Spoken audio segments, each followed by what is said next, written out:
We are live at Victoria Road for West Ham against Arsenal on this thrilling and exciting final day of the WSL season. Arsenal have kept the pressure up on Chelsea, who are across London taking on Manchester United. They're just a point ahead. The title could still go anywhere, and we're across both games, of course, for you, and hopefully bringing you a thrilling end to what has been an exciting season. The top two teams in the land. He gets a shot away. It's a ripper. Another decent ball back in the middle. Looking for harder, and they're backing it straight away. It's an upset. It's a joyous one for the new Arsenal manager. And the league leaders Arsenal hit the canvas. And the shot finds the back of the net. Arsenal have saved it. Oh, it's got in. Chelsea grab a six. And they go top of the table in absolutely emphatic fashion. Forward, goes for the corner. Oh, that is brilliant. And the title race goes to the last 90 minutes. So it all comes down to today, and Jonas Eidevall's Arsenal's 3-0 win against Tottenham in midweek saw them close the gap to just 1 point behind top of the table Chelsea. If Chelsea lose or draw and Arsenal win today, the title is theirs. It's West Ham against Arsenal in the Barclays Women's Super League. Kick-off here at Victoria Road is in just 10 minutes' time. And this is how the table looks as we head into these final few hours of the season. The Blues are top, with Arsenal a point behind them, but Arsenal's goal difference is 4 better than Chelsea's. Could that be crucial? The two Manchester sides are in a race for third place as well, and of course with that, Champions League football next season. City, though, on a 12-match winning streak, are 2 points ahead of Manchester United, and after a 20-year stay in the WSL, Birmingham will be relegated today, no matter what happens in their game against Aston Villa. I am joined by former Arsenal and Reading midfielder Farah Williams, and alongside her, Laura Bassett, who's got a foot in an Arsenal and Chelsea camp as well, so I'm not sure she's blue or red today. This is so exciting, and thanks to Arsenal, actually, for keeping up the pressure, because that's hard, isn't it, when you're chasing, and that midweek win, I think we all breathed a sigh of relief that we were going to get the exciting end to this season that it deserves. Yeah, that's right. I think if you look at the journey so far, there's been ebbs and flows, and both Arsenal and Chelsea have been in the driving seat at certain times of the season, so the fact that it's come right down to the wire, it's just fantastic. And coming down to the wire is something that you two know all about. You were involved in possibly the previous most exciting final day to the WSL when it was a 3-horse race. Farah, give us a little bit of backstory here. Yeah, when I was at Liverpool, we went into the final game in 3rd position, and so Chelsea was sitting top and Birmingham in 2nd. And look, we went into that game knowing we just needed to win the game to give ourselves any sort of chance. And obviously Chelsea were the favourites to win, and actually they lost that game to Manchester City. I mean, a fantastic goal from Tony Duggan, and look, we took the trophy in the end, but Bass was involved with Chelsea. Well, Chelsea were the favourites that day, the favourites today as well, but anything can happen. That's right. I think if I look back at that game, you know, we could win or draw, and there was so much adversity. We lost our first choice keeper in the first half, a bad shoulder injury. We had lost so many chances, and we were just trying to be patient, and we thought, keep believing. Then Tony Duggan sticks in a rocket of a goal to take and it's how you deal with the adversity in game as well. Yeah, and as a Liverpool player that day, the advice you would give to Arsenal today is you can only control what's happening here. Yeah, most definitely, and that's what we did when I was at Liverpool. Look, we had to win the game. Arsenal know if they win this game, they give themselves a chance of winning that title, and they've got to forget about what's going on with Chelsea and at Kings Meadow. They've got to get a result today, and they've given themselves half a chance in winning midweek. Yeah, and Chelsea, of course, again, have just got to keep their cool over there. Emma Hayes, though, in the build-up to this, has been a usual, very kind of good at putting in things perspective, let's say, self. Yeah, I think, and look, and Emma Hayes was my manager back in 2014, so like me and Farah were talking off air, you know, exactly what she's been through, the experience. She's been in this position before, and, you know, I think she comes across really well in interviews in terms of the perspective that she, you know, what is pressure, what isn't pressure. It's a pleasure, isn't it? So, you know, and if you can relay that onto your players, they're going to go out and perform. Well, there's plenty more going on in the WSL today, of course. This match here is just one of 6 WSL fixtures kicking off at midday today. In the remaining 5, it's Aston Villa facing Birmingham City, Brighton taking on Everton, Tottenham are at home to Leicester, Manchester City looking for 3rd place travel to Reading, and Chelsea hosting Manchester United, also seeing if they can get themselves into a Champions League spot. And we will be across all the goals and reaction as it happens at Kings Meadow, where our reporter Reshmin Chowdhury is there for us.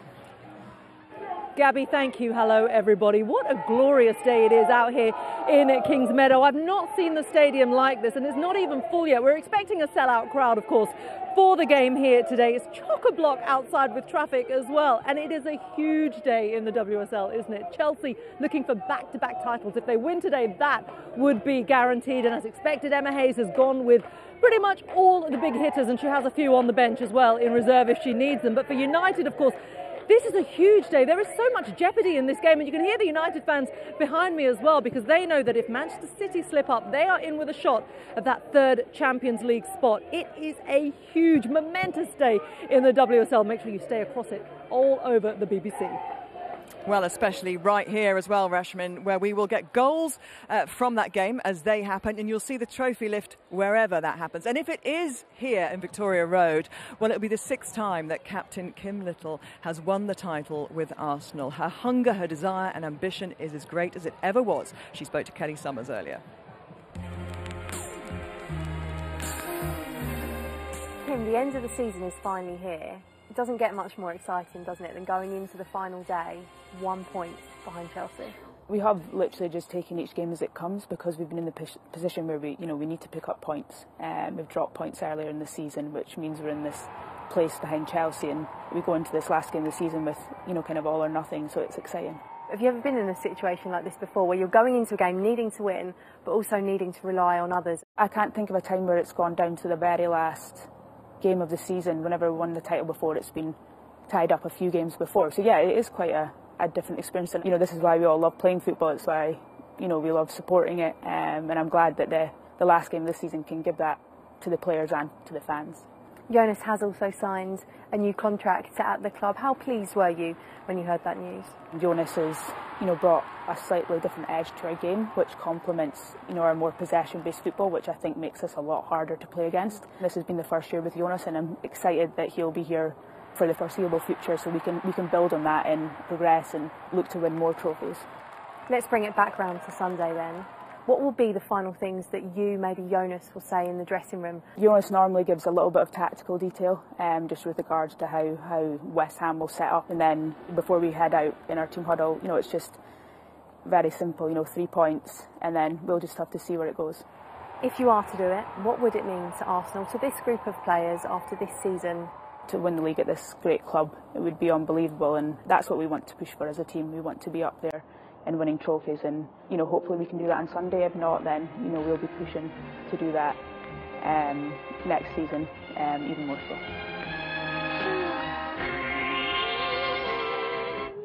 Well, Arsenal manager Jonas Eidevall would consider this an enormous success if he can lift the WSL trophy in his first full season as manager. If they don't, well, we'll hear his thoughts as to how he's going to reflect on the season post-match. But ahead of things, he spoke to Kelly Summers.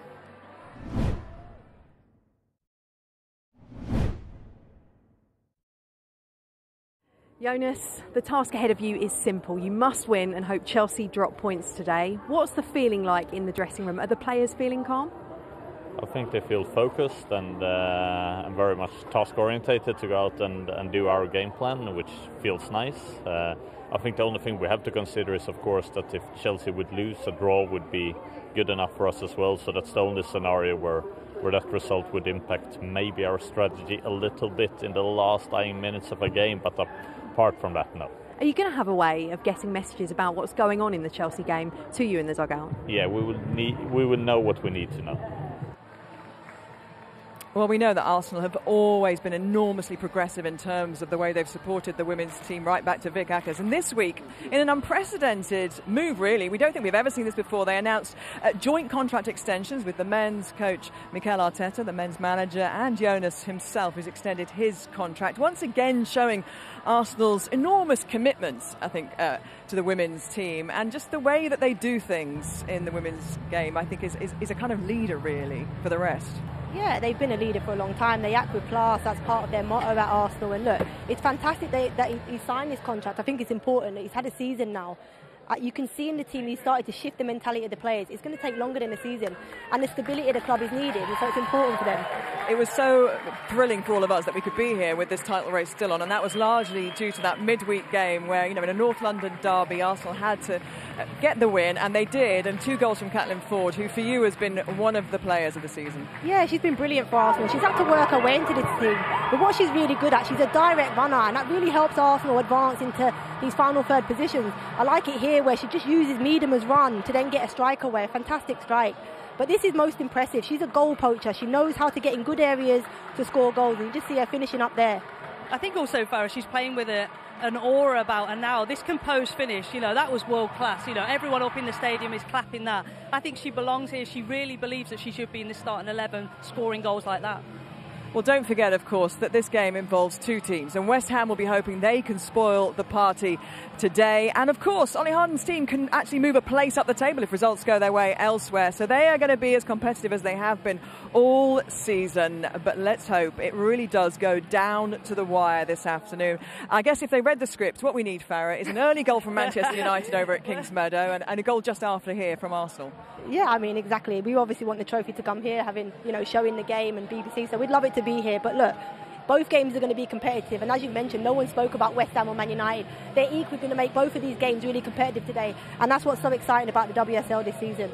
It certainly is. Jonas Eidevall just putting the finishing touches to his master plan this afternoon as the players come out onto the pitch on this glorious afternoon at Victoria Road. Let's hope we see 90 minutes of football to match. And hand you over now to your commentators. Former England and Everton goalkeeper Rachel Brown-Finnis is alongside Mark Scott. Thanks, Gabby. Afternoon, everyone. Well, one thing is for sure. We have had a cracking title race and indeed a brilliant season overall. The relegation fight was only settled in the week. Like the title race, the Champions League battle goes to the final day too. But here, it is all focus on the fight to be WSL champions. If Chelsea lose, a draw will do for Arsenal, who would take the title on goal difference. If the leaders draw, a Gunners win gets the job done. But if Chelsea beat Manchester United, there is nothing Jonas Eidevall's team can do here. Well, speaking of the teams, West Ham have captain Gilly Flaherty back after she missed the last 2 games through injury. She won 13 major honours in her time at Arsenal. Claudia Walker also comes in for her first start since mid-March. Lisa Evans is ineligible as she's on loan from Arsenal, while Czech international Katarina Svitkova moves to the bench. One change from the Arsenal side that started the North London derby victory in the week. Kate McCabe came on for Stina Blackstenius midway through the second half at the Emirates, and the Republic of Ireland captain starts in place of the Swede today. Jonas Eidevall says it is a tactical move to deal with right-footers and left-footers. Well, Rachel, one of the subplots today involves the all-time top scorer in WSL history. Yeah, Vivianne Miedema, what a star she is, only young, still 25, and the all-time leading goal scorer for the Netherlands as well as her club. And could she be leaving Arsenal? The unthinkable. Could that happen? If she did, would she go to another WSL team? Would she go abroad? Who knows? We wait to find out. Contract finishes after the end of the season, which is today, so we'll find out where she goes. Now, also, if West Ham are to get anything from this game, it could come down to that strike partnership. Adriana Leon won the Olympics last summer with her country, Canada, gold medalist there, but only 2 goals this season in her WSL season for West Ham. Partnered up top today with Claudia Walker, ex-Everton player, who's had time off injured, is back now and has scored some absolute beauties from distance. But it's the pace and the trickery of Adriana Leon who could cause problems for Arsenal. But that back line has been so trustworthy. And I think Adriana Leon will probably have more of an eye on what Katie McCabe could do up against her. Emily Heaslip is our referee this afternoon. Jonas Eidevall comes into this game fresh off the back of signing a new contract with Arsenal. So here we go then. West Ham will get the game underway, kicking from right to left in this first half.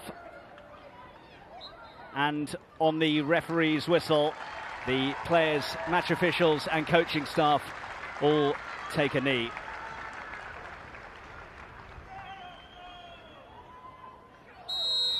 Arsenal couldn't really ask for better opponents, historically speaking, if they are to do their end of the bargain this afternoon. They've won all 9 of their meetings with West Ham, scoring 38 goals in the process. They were 4-0 victors at home in the WSL in November. Here is Valti. Now Williamson. Not the greatest pass from Williamson. Forwards from Longhurst. Should be easy enough for Zinsberger to make the gather. Good front foot goalkeeping from Zinsberger there, backing up her back line, reducing those gaps between the back line and her. Anything that can run through. You want your goalkeeper to be off the line and getting that.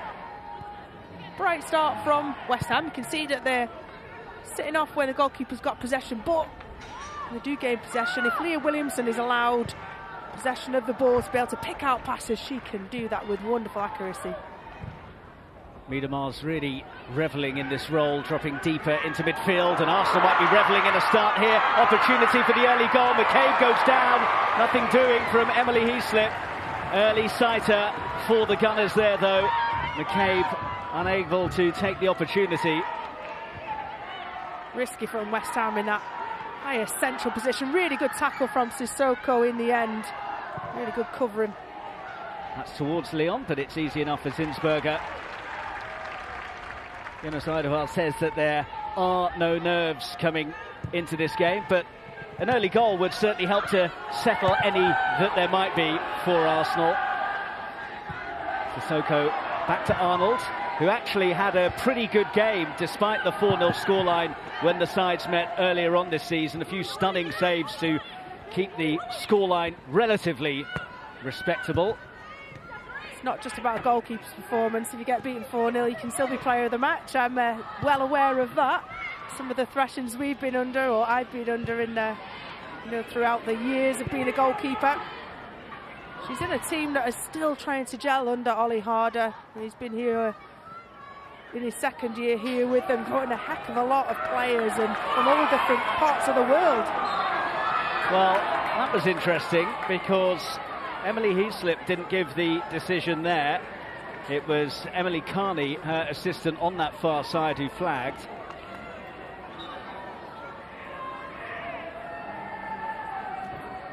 West Ham didn't see anything wrong in the way that Wubben-Moy was wrestled off that. I didn't think there's too much in it initially. It's a contact sport ultimately. Valti's pass finds Miedemar, and again on that spin. One of the things that West Ham need to be wary of is not letting Miedemar receive the ball in that kind of position. Sissoko has Little for company, and Little sure it's a corner, and indeed it is. So bit of an error there from Hawa Sissoko, thinking it was going to be a goal kick, and Arsenal have the first corner of the game. I thought Kim Little was toying with Sissoko there and putting her arm up to claim for a corner, but it must have got a little nick. Sissoko unaware. I watched Arsenal in midweek against Tottenham Hotspur, and they didn't make enough from corners. Now this is the first one that will be an in-swinger. They didn't have any in-swingers midweek against, and couldn't get any of those corners to count. Well, they've gone short. Mead. Here's Catley. Mead again. Deflection, and it will be another Arsenal corner.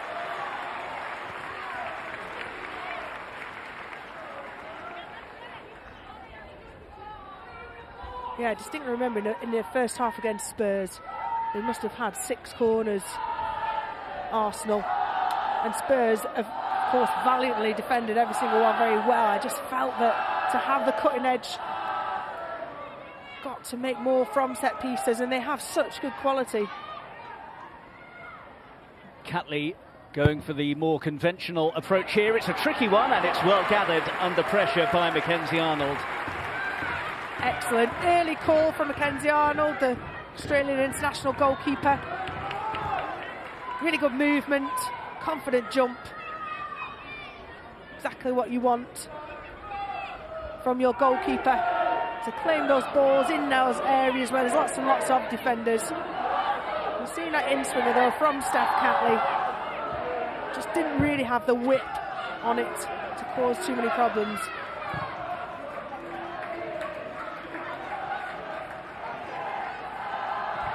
Oh, that's risky.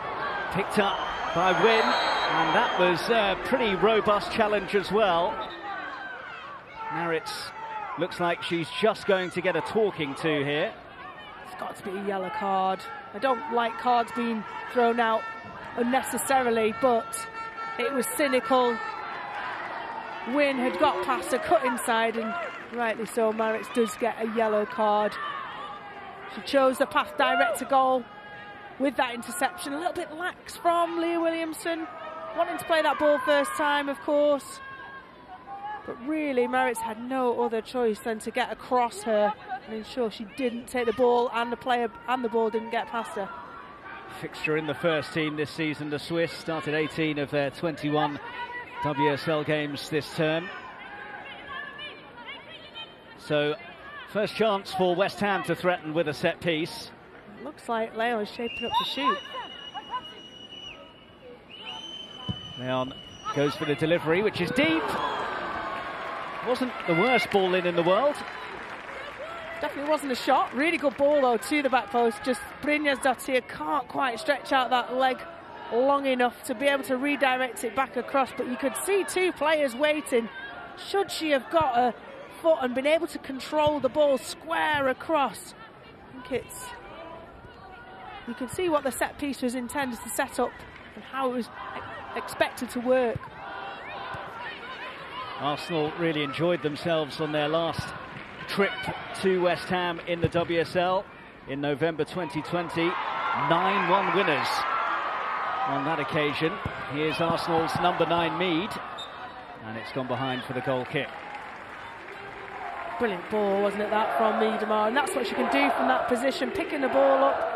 Traditionally in years gone by, until partway through the season, she's played as an out-and-out 9, stretching that back line. But this season, Jonas Edeval has allowed her to get between the banks of the midfield and the defence, and seemingly much more effective. Her range of skills is unbelievable, from finishing to 30-40 yard passes like that.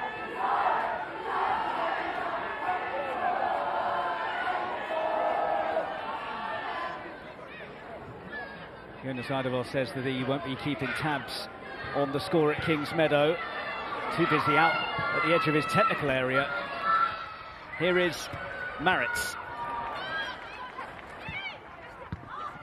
Wynne with the loose pass. Maritz onto it again. And here's Dottir closing her down. Little. Mead. Nicely worked from Maritz. Sissoko for company. Good challenge, Sissoko. Not a great pass, though. Little.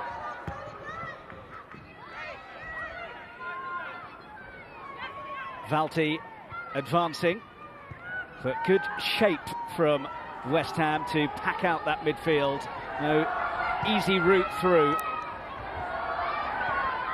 And that's not a great touch again.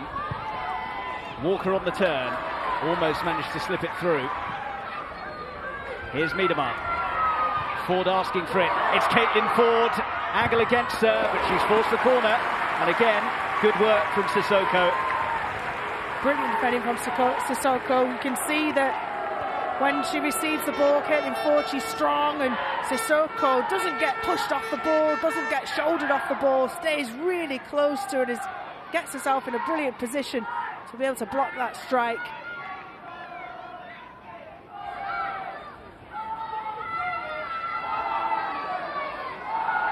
Five in Arsenal shirts in the area, and again, good positive keeping from Arnold. It will drop for Valti. Miedema, beautiful control. Sissoko snaps into the challenge. Miedema, and still. A nice idea, but too much on the pass. I think Arsenal saying that they would have rather have had the free kick. I think it was the right decision from the referee to gain the advantage. Miedema on a preferred left foot, central, 20 yards out. You can't argue that that's not a good position Sissoko's had 2 red cards this season already. You can see a little bit rash in her tackling. Yes, there were bodies for Miedema to block, but she's one of the best strikers in the world. One of those sendings off came against the other North London club when she was dismissed against Tottenham in January. Miedema. Here is Wing.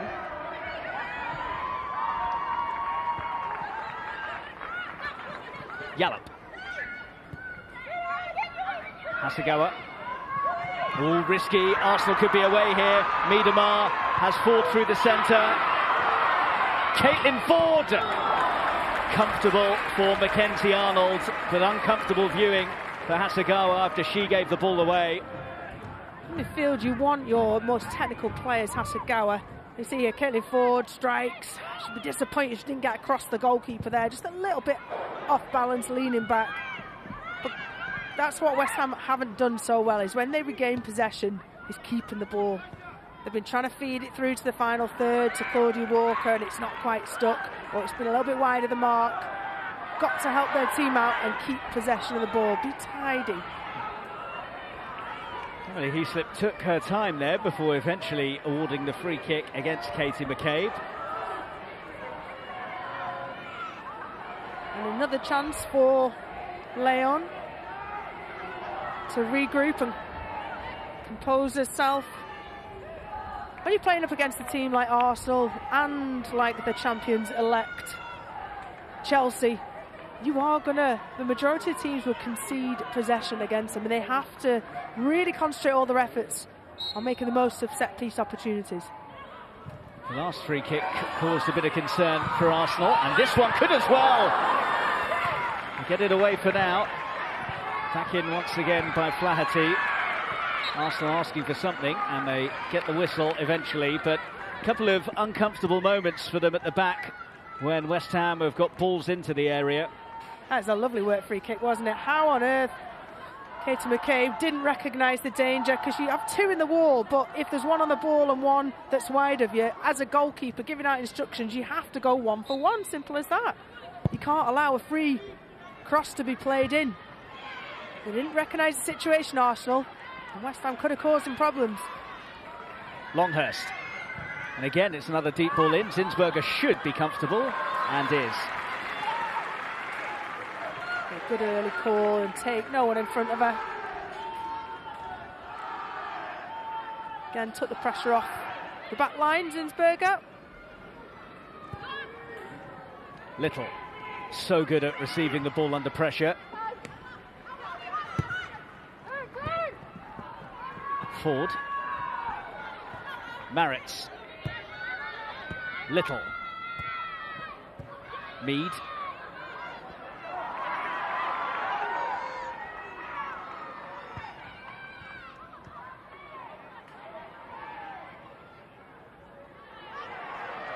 Catley.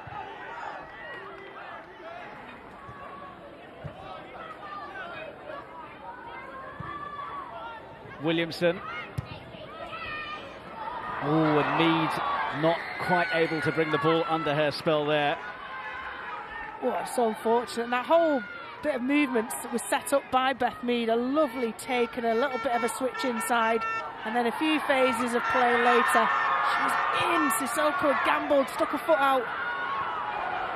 Nearly got caught out.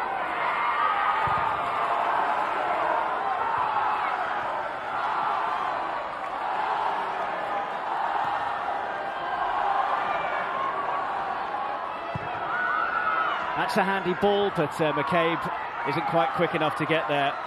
Well, Jonas Eiderval has been saying he won't be keeping tabs on what's happening at Kings Meadow, but he might be very interested in this news, because Manchester United have taken the lead at Kings Meadow. This is the goal for United, and that, from Martha Thomas, means that as things stand, Arsenal would be winning the title on goal difference. Still a long way to go, but already an early twist. Miedema goes for it. Collected by Valti. Maritz. Williamson. Falti.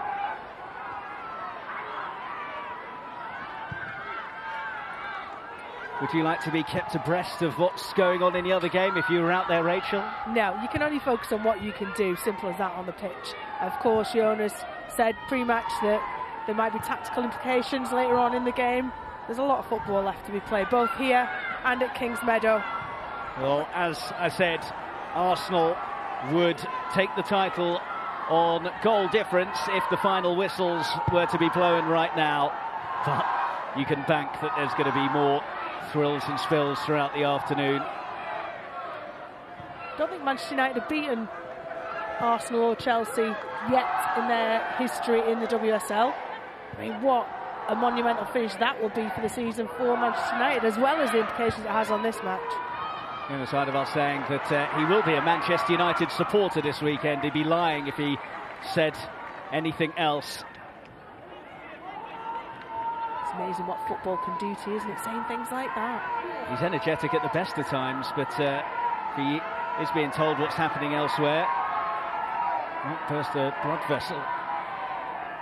But first and foremost, he'll want his team to be more on the front foot, to be capitalising on the errors, the opportunities that West Ham are presenting really with them, diving in at the back, allowing likes of Beth Mead and Miedemar and forward in on goal.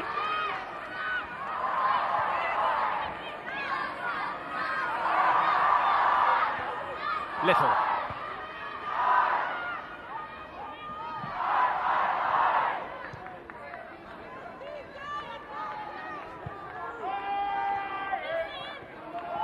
Not really been able to get down the wide positions either. Beth Mead coming in and being another central striker. Kate McCabe down that left side. Not seeing any crosses in. Williamson. Forward. And the hit from Mead is straight down the throat of Arnold.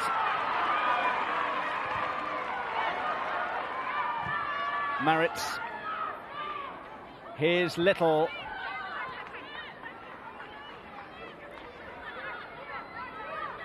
Williamson waits. Space here for Maritz. Drilled cross. Good header. A very, very good try from Beth Mead. Tough chance, but I guess, given the standard she sets for herself, it was a chance. It was an excellent ball from Maritz as well. Real pinpoint, but really, lovely play. The way they drew players to be able to allow themselves to have space. And a pinpoint fired ball in from Maritz. Just saying about a lack of crosses, and there you go. There was one. But those runs infield from Beth Mead from a wide position infield, she acts as another striker, and Arsenal seem to have three strikers in that central position. Miedemar can't quite grow enough there. Maritz. A lot more play down the Arsenal right than the left so far.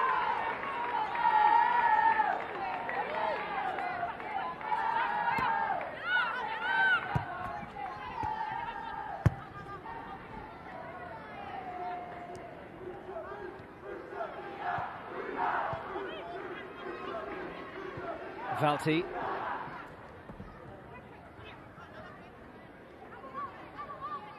West Ham are doing very, very well. They're staying patient. They're not getting stretched out, not pressing all over the pitch. They're keeping the shape pretty well. Maritz slips in Mead. Oh, she's gone over. Emily Heaslip not minded to give anything. She can give an advantage, Emily Heaslip, if it's a penalty. And Sissoko's been so clumsy. This is at least a third occasion where she's gone to ground, a rash tackle. And she's now asking, I think it was Beth Mead, yeah, Beth Mead cuts inside. You can't stick your foot out. Yeah, there's not any contact with the tackle, but Beth Mead drags her leg and initiates contact with Sissoko. It's probably the right decision, but Sissoko has to be very, very careful. Stay on your feet. She's proven that she's fast enough and strong enough to stay up and jockey players. Clever play from Beth Mead, though.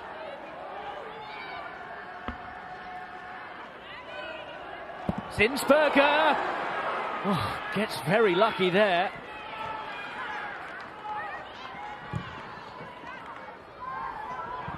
Ford chasing. Good defending from Flaherty though. Although Mead has it. McCabe lets it run away. Mead onto it. Sissoko got an important touch. All a bit scrappy. Miedemar. And that's not a great pass. West Ham will take a breather. Well, not good news for Jonas Eidevall. There has been another goal at Kingsmeadow and it's gone the way of Chelsea. Erin Cuthbert with the hit. And that means it's as you were in terms of the table. If his side were to get themselves in front, they would take top spot. But with both sides currently all square, the status quo is maintained.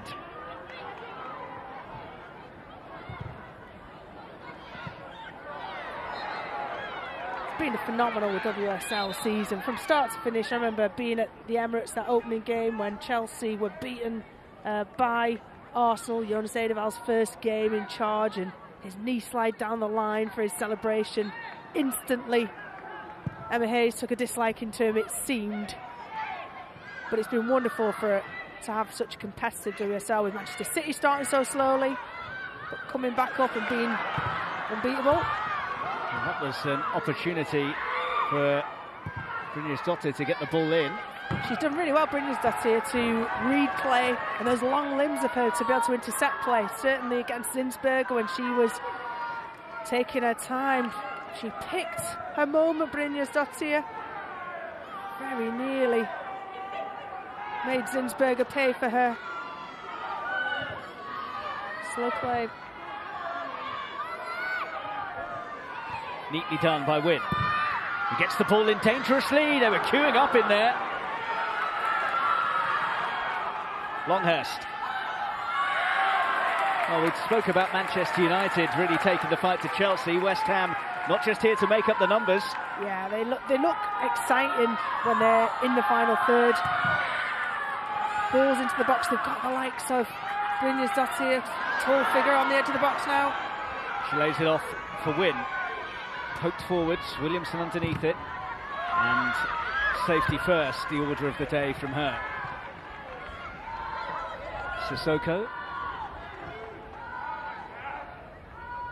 Arsenal couldn't do much more than they have been recently. They've won the last 7 in the WSL as they try to close that gap and overtake Chelsea.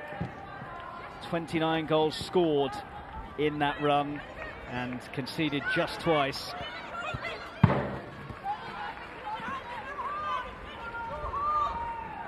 If I was West Ham, I'd be looking to get the ball forward as efficiently as possible. Playing out across the back. Not sure they've necessarily got the tempo and the precision always, West Ham, across the back to do it effectively. Miedemar, 2 for company here. McCabe gives her the option. Little.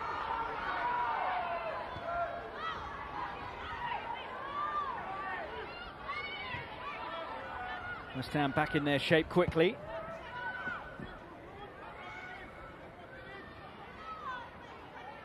Wubben-Moy. Make it very tight and compact, West Ham. Hard to play through. You do that, everybody back. Wubben-Moy advancing here. Little on the turn. Turning into a cluster of claret and blue, but it's worked out for Mead. Arsenal furious with the referee here. It's excellent covering. And Grace Fisk, last ditch tackle. You can see here now it's played through really tight areas. Kim Little slipping it through to Beth Mead, who takes a touch. And Grace Fisk, last ditch tackle, but shields her exceptionally well, covers her teammate, and just does enough to put off Beth Mead. Didn't have the best of times in the reverse fixture, Grace Fisk. She scored an own goal which made it 4-0 back in November. Sissoko. Gallop away from Little, but not clear of Valti. Pumped forwards by Williamson. Collected by Mead. McCabe and Ford in the middle. Miedemar arriving as well. Catley to Little. Done that really well this afternoon, West Ham. Arsenal have been in around the back and then they've forced them to retreat and start again. McCabe. Williamson.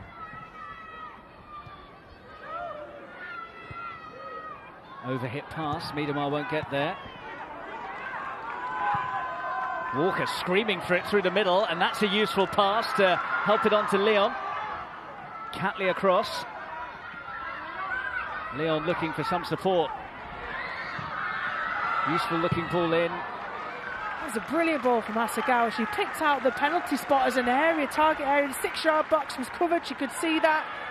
And neither Wynn or Yallop made that run to get into that space.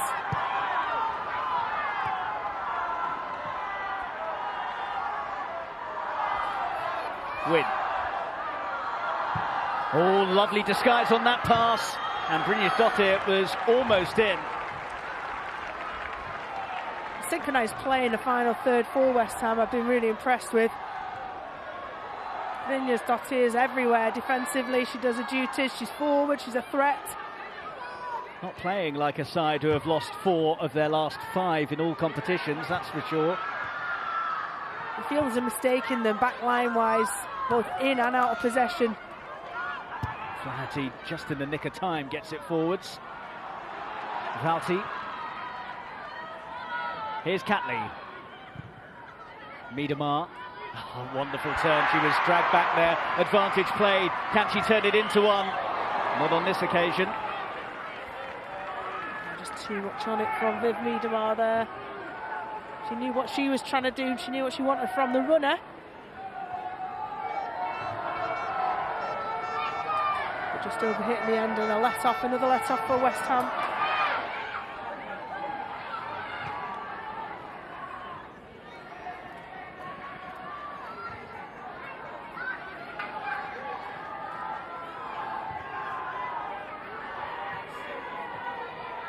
Interesting to see long term what West Ham do next season, how to build. Ultimately everybody's playing catch up to Chelsea, Arsenal and Manchester City really.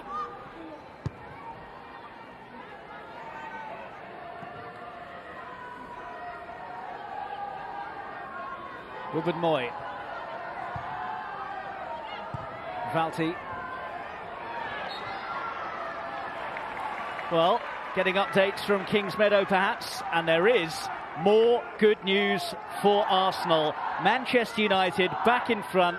They lead Chelsea by 2-1. It's Ella Toone who has re-established Manchester United's lead. A topsy-turvy affair in West London, which is good news for him in East London. Goodness me, Mark Skinner and his Manchester United team have really taken the game to Chelsea. Chelsea have been in that situation. They've been on the cusp of winning titles. They should be able to deal with that. Well, it means that Arsenal are back top on goal difference from Chelsea. Zinsberger is down. I wonder if he's relaying the message of what the scoreline is from Kingsmeadow to his players during this break in play. They're all over it. Gone are the days of listening to the wireless. But that's it, updates on your phone, updates everywhere. If they don't know, it makes no difference. Arsenal want to go out and win this game, end of. That's their game plan. You can see how they've created chances with Beth Mead coming off of the wide positions, but I'm sure the news will filter down. There'll be a little thumbs up, there'll be code words and code kind of body language from family and friends in the stands. If a player wants to know, I'm sure by now they will know. It looks as though Zinsberger may have picked up this problem when she was nearly dispossessed by Brynjarsdottir here. Yeah, well, it was a poor decision really. You can see Brynjarsdottir is on the front foot. And when you're receiving the ball as a goalkeeper, that's what you've got to scan and you've got to take in is, okay, who is square on? So therefore, I've got to take a step to get into position to try and run me down. If a player is on that front foot and looking ready to go, you know you have got a fraction of a second to either take a touch and hit it, or it's got to go first time, regardless of what the game plan is.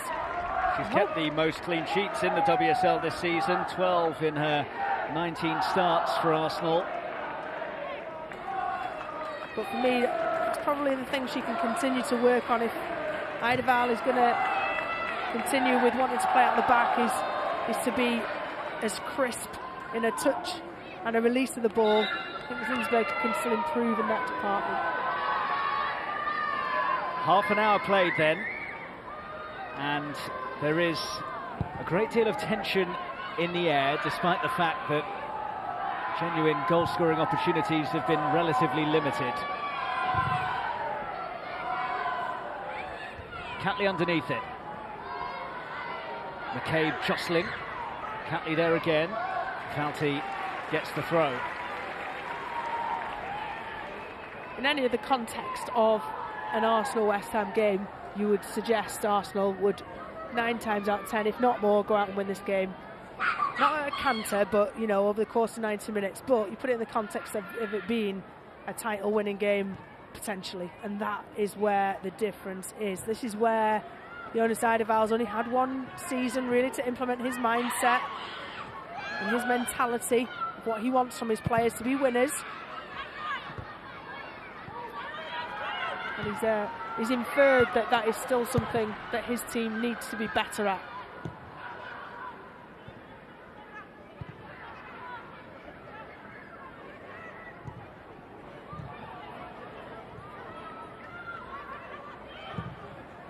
Little and Ford chasing it, doesn't have enough elevation on it to reach them though. Here's Wynn.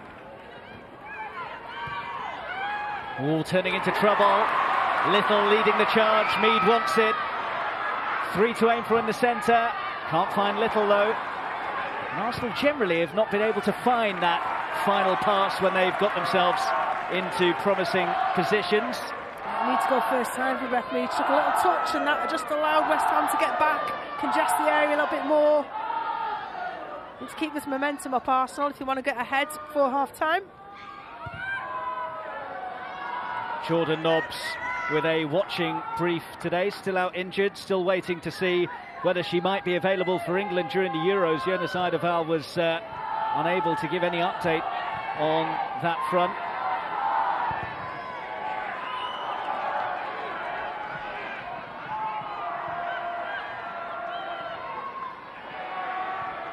Jordan Nobbs, another player out of contract at the end of this season.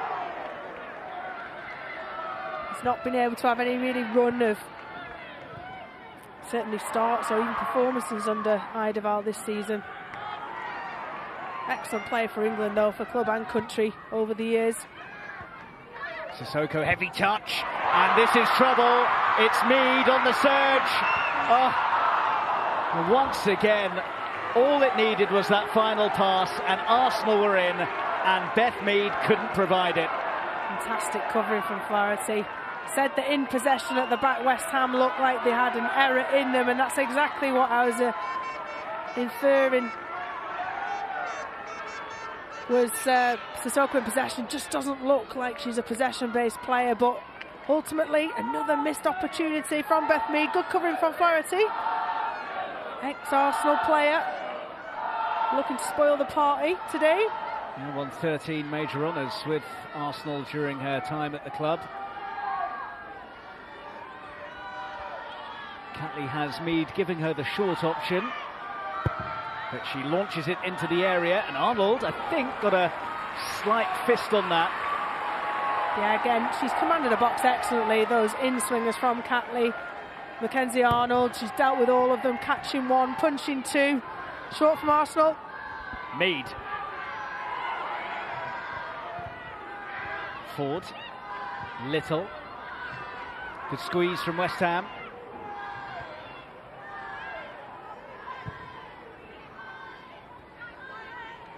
Moritz. Little. Williamson's up there and fizzes in the cross. Nearly came the way of Caitlin Ford. Little straight into Brynjarsdottir. Valti. 10 minutes to go until the break. Arsenal still searching for the breakthrough. However, as things stand, they will be champions. Mead, good surge. Sissoko dives in. Corner for Arsenal. Could have been worse for West Ham there, with Sissoko again making a lunge. I see why Beth Mead's wanting to go up against Sissoko every single time. She's been able to commit her quick feet. I think that tackle would have been deemed to be just outside the box. Just had it incurred a foul, but another chance. Need to whip it in a little bit more, a bit shorter, because the keeper's dealt with everything up till now. I'd be looking at the near post. Katie McCabe has the height advantage. Catley with the latest Arsenal corner, which is towards the near post, and again very competent keeping from Mackenzie Arnold, who's quick to get it forwards. Walker, Miedema snapping at her heels. It's a great feeling as a goalkeeper when 4 dangerous crosses, 4 wonderful plucks out the air, take the pressure off your defenders. It makes you feel about 10 feet tall as well. Mackenzie Arnold's executed those fantastically well. Well, more live football for you on the BBC next weekend. The Women's FA Cup final, Chelsea against Manchester City, BBC One next Sunday from 10 to 2.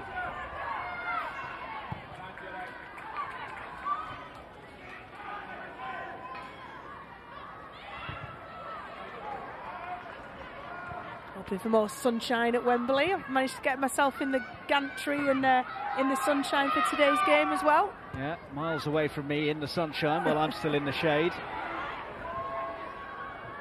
Just happened to manoeuvre a few boxes and extend a few leads to be able to get myself peering over the edge of the gantry. Priorities and all that. Here's Valti. Priority for Arsenal is to try and get themselves in front, because that would mean that there would need to be a 2-goal swing for Chelsea. At the moment, just 1 would be enough. Oh, and here's a chance. Ford. And again, West Ham with enough bodies in the way. Miedema onto the loose ball, though. And Sissoko coolly lets it roll through to Arnold. Eidevall likes the tempo. He likes how the ball's being moved quickly. It's a lovely ball through to Maritz. I thought she was going to strike it or square it. But ultimately, brilliant block from Yallop. Initially, Sissoko cleverly letting it run through to her goalkeeper. They're doing a good job, West Ham, of really squeezing Arsenal, making it difficult to find any through roads in those tight forward areas. Little.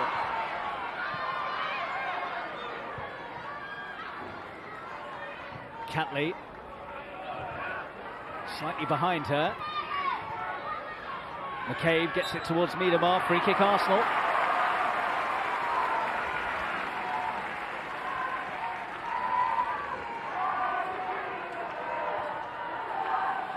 Decided not to let the advantage go this time, the referee. Interesting to see where the great feet from McCabe. It's just a little tug of the arm, isn't it, from Adriana Leon to slow her down. Enough to convince the ref it was a free kick. Will it be a lefty? Will it be Beth Mead? I'd favour Beth Mead whipping this one in.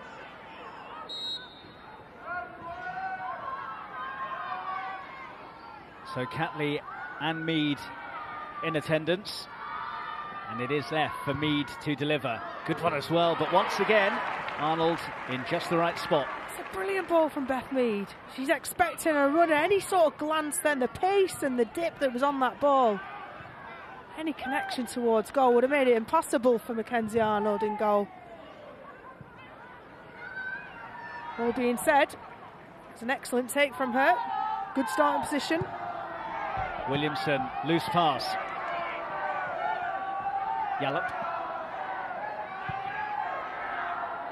Sissoko. Win. Shuffles it onto Yallop. Flaherty. Yallop again. Ambitious pass, but she's pulled it off. That's quite the ball. And plenty in claret and blue are up there, and it's a shame that the pass didn't reach any of them. Yallop keeps it going. Half away by Wubben-Moy. Little. Sprayed towards Mead, but too much on it. There's a lovely little passage of play from the back.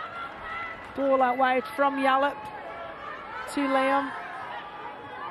For West Ham, they just couldn't quite make enough of it. It's Arsenal who've been knocking on the door, but partly down to Arsenal's less than clinical finishing and partly down to some excellent defending from West Ham.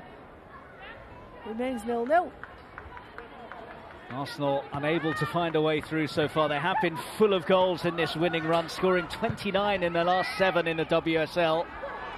But West Ham holding firm and perhaps looking for a goal of their own here. Tidied up by Wubben-Moy. West Ham in a hurry with the throw. Cleared by Wubben-Moy.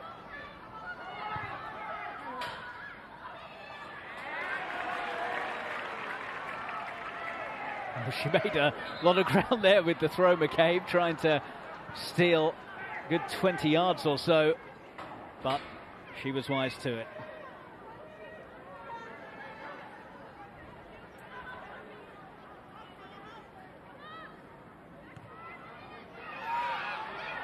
That's broken for Walker.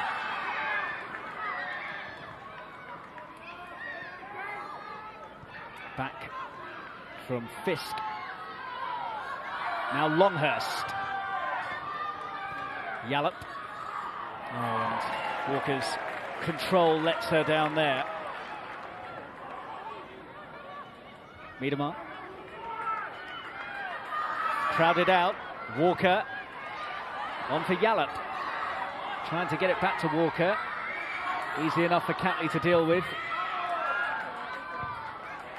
Nudge back for Miedema. Excellent hold-up play from her.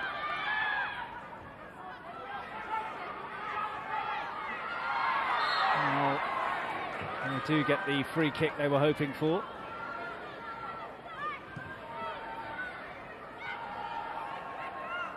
Williamson. Into Little. Nice pass that. Little looking for options. It's Mead. Maritz.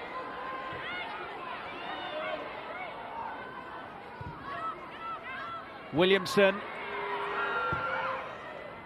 Arsenal looking for the breakthrough in the final few minutes of the half. So difficult, and Williamson played that ball into Kim Little, who's broke the lines of midfield, but West Ham retreats so quickly with 10 players around in such a small area. So difficult to play through for Arsenal.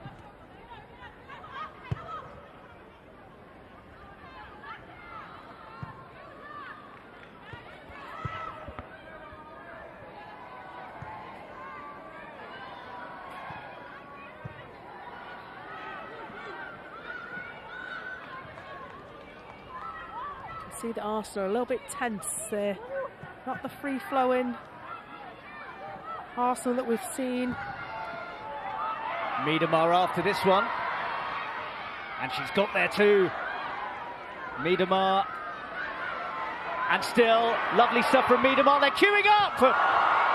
And Ford couldn't put it away. Maritz. Keeper thought about coming, then decided to stay. Miedema took it down beautifully, but then drilled it straight into Mackenzie Arnold. Probably the closest Arsenal have come so far. You need a little bit of magic in such a tense affair. You anticipate it could come from Miedema. Magic in her boots. Mackenzie Arnold does really well. You can see here defenders holding her off. Keeping her up, but dives in from such a tight angle, it's going to be difficult. Keeper makes a good save. Expect an Arsenal player to be following that in, driving it in. And there's Dottie up against Williamson, and Williamson's done well. 2 additional minutes at the end of this first half.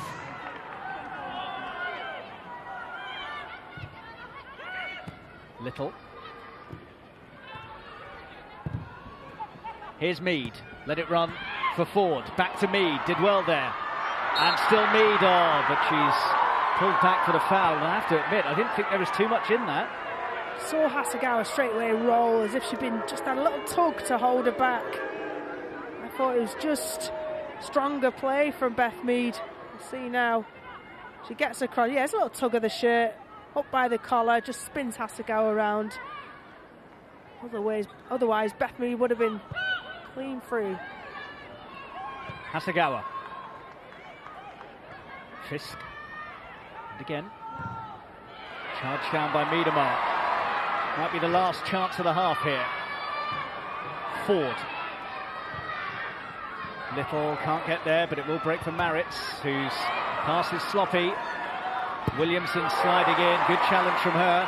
Might turn into a useful pass as well. Mead. Little. It's Little! And it's a long way off target. Well, it looks like it's going to be 0-0 going in at half-time. Arsenal need to stay patient. They're trying to play, keep the tempo up, play out quickly from the back, but they've got 45 minutes to go on and win this game. West Ham, look. They're defending excellently. Banks of 4, banks of 5 at the back. Some last-ditch defending, but the quality of Arsenal is there for everyone to see. West Ham have held them at bay. Win.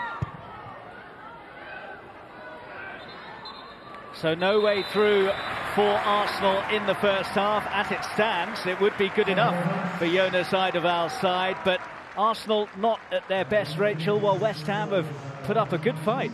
Yeah, tactically, West Ham have done an exceptional job. As soon as they're out of possession, they bank up, back 5, back 4, the midfield 4, and Claudia Walker just come and sit and make it so congested. Arsenal have got to find a way of spreading out the play, getting out wide, and trying to open up some gaps, because West Ham have been so defiant in this first half. Well, the biggest cheer from the Arsenal fans so far is news of the scoreline from Kings Meadow. Here, though, it is West Ham 0, Arsenal 0.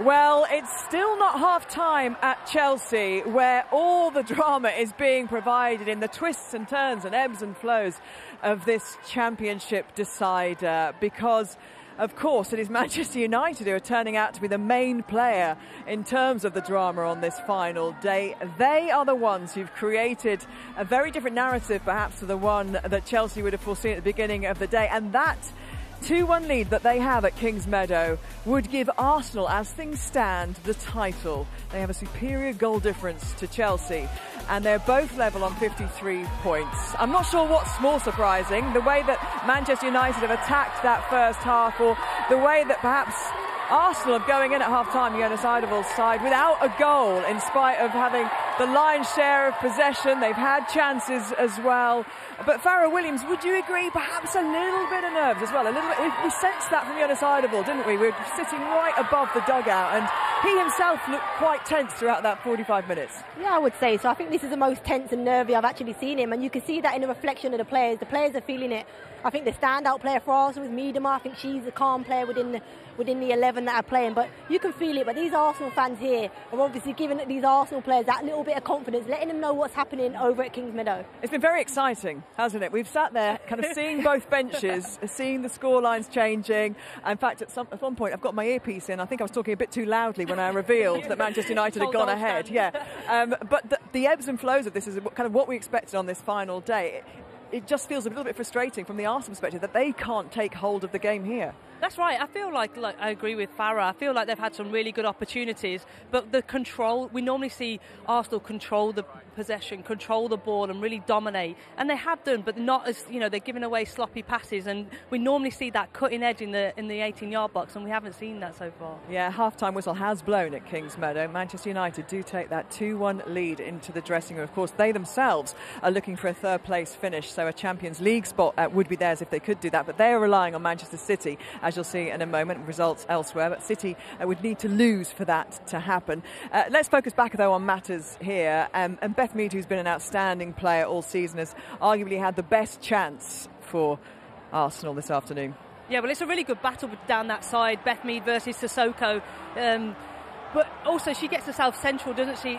I think that's asking a lot for her for score in that position. It's a really ambitious effort, I think, but that's the type of form she is. Everything she's hitting at the minute is going goal bound, so you can see why she's gone for that. I think it's this one that's most disappointing about Beth Mead. She's been fantastic all season. And, you know, we saw on Wednesday night against Tottenham, she took it herself. Here, as she's driving towards goal, you'd have thought she'd have used the defender to go past her and take her own shot.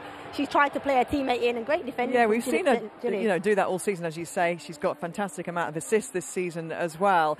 Is that the occasion that just is getting to her and the other Arsenal players in that final third? I think I'd say so a little bit. I think you can see it. I think, as Bas mentioned, in and around this final third, they're a little bit edgy. They're a little bit slow in terms of their mindset and what they're and their decision making and what they're trying to do. But I'm sure when they go in at the half and they hear the result at Kings Meadow, that will just relax them a little bit, and they'll come out a different team, I think, in the second half. West Ham defender Sissoko has already had a couple of red cards this season, as Rachel pointed out in commentary, and she's had a couple of moments today where she's lucky not to have got a card, a yellow card perhaps, and maybe even a penalty. Yeah, that's right. I like watching Sissoko play. I think she's always between that fine line, isn't she? But for me, this on first glance, it's like, it could be reckless, but actually on the replay and slowing it down a little bit closer, she doesn't touch Beth Mead, and you can actually see her appealing for a yellow card for diving. It's a long limb, puts it out, but there's no contact there. Yeah, West Ham have had to be good on the counter. That's what they've done today, isn't it? And they have had moments where they've really threatened Arsenal, and you know they've taken advantage as well, I think, of a little bit of nervousness that's going on in the Arsenal back line as well. And they've kind of added to the drama, West Ham. They're not going to sit down and just let this whole thing happen in front of their eyes. Yeah, they have. Look, they're a really organised team. I think with their back five, they play a box midfield, which I think Arsenal finding it really difficult. And then, look, they're trying to take this game to Arsenal. As I said, they're trying to make something of the final day of the season. They've been fantastic. They've had a few chances, half chances on the counter-attack.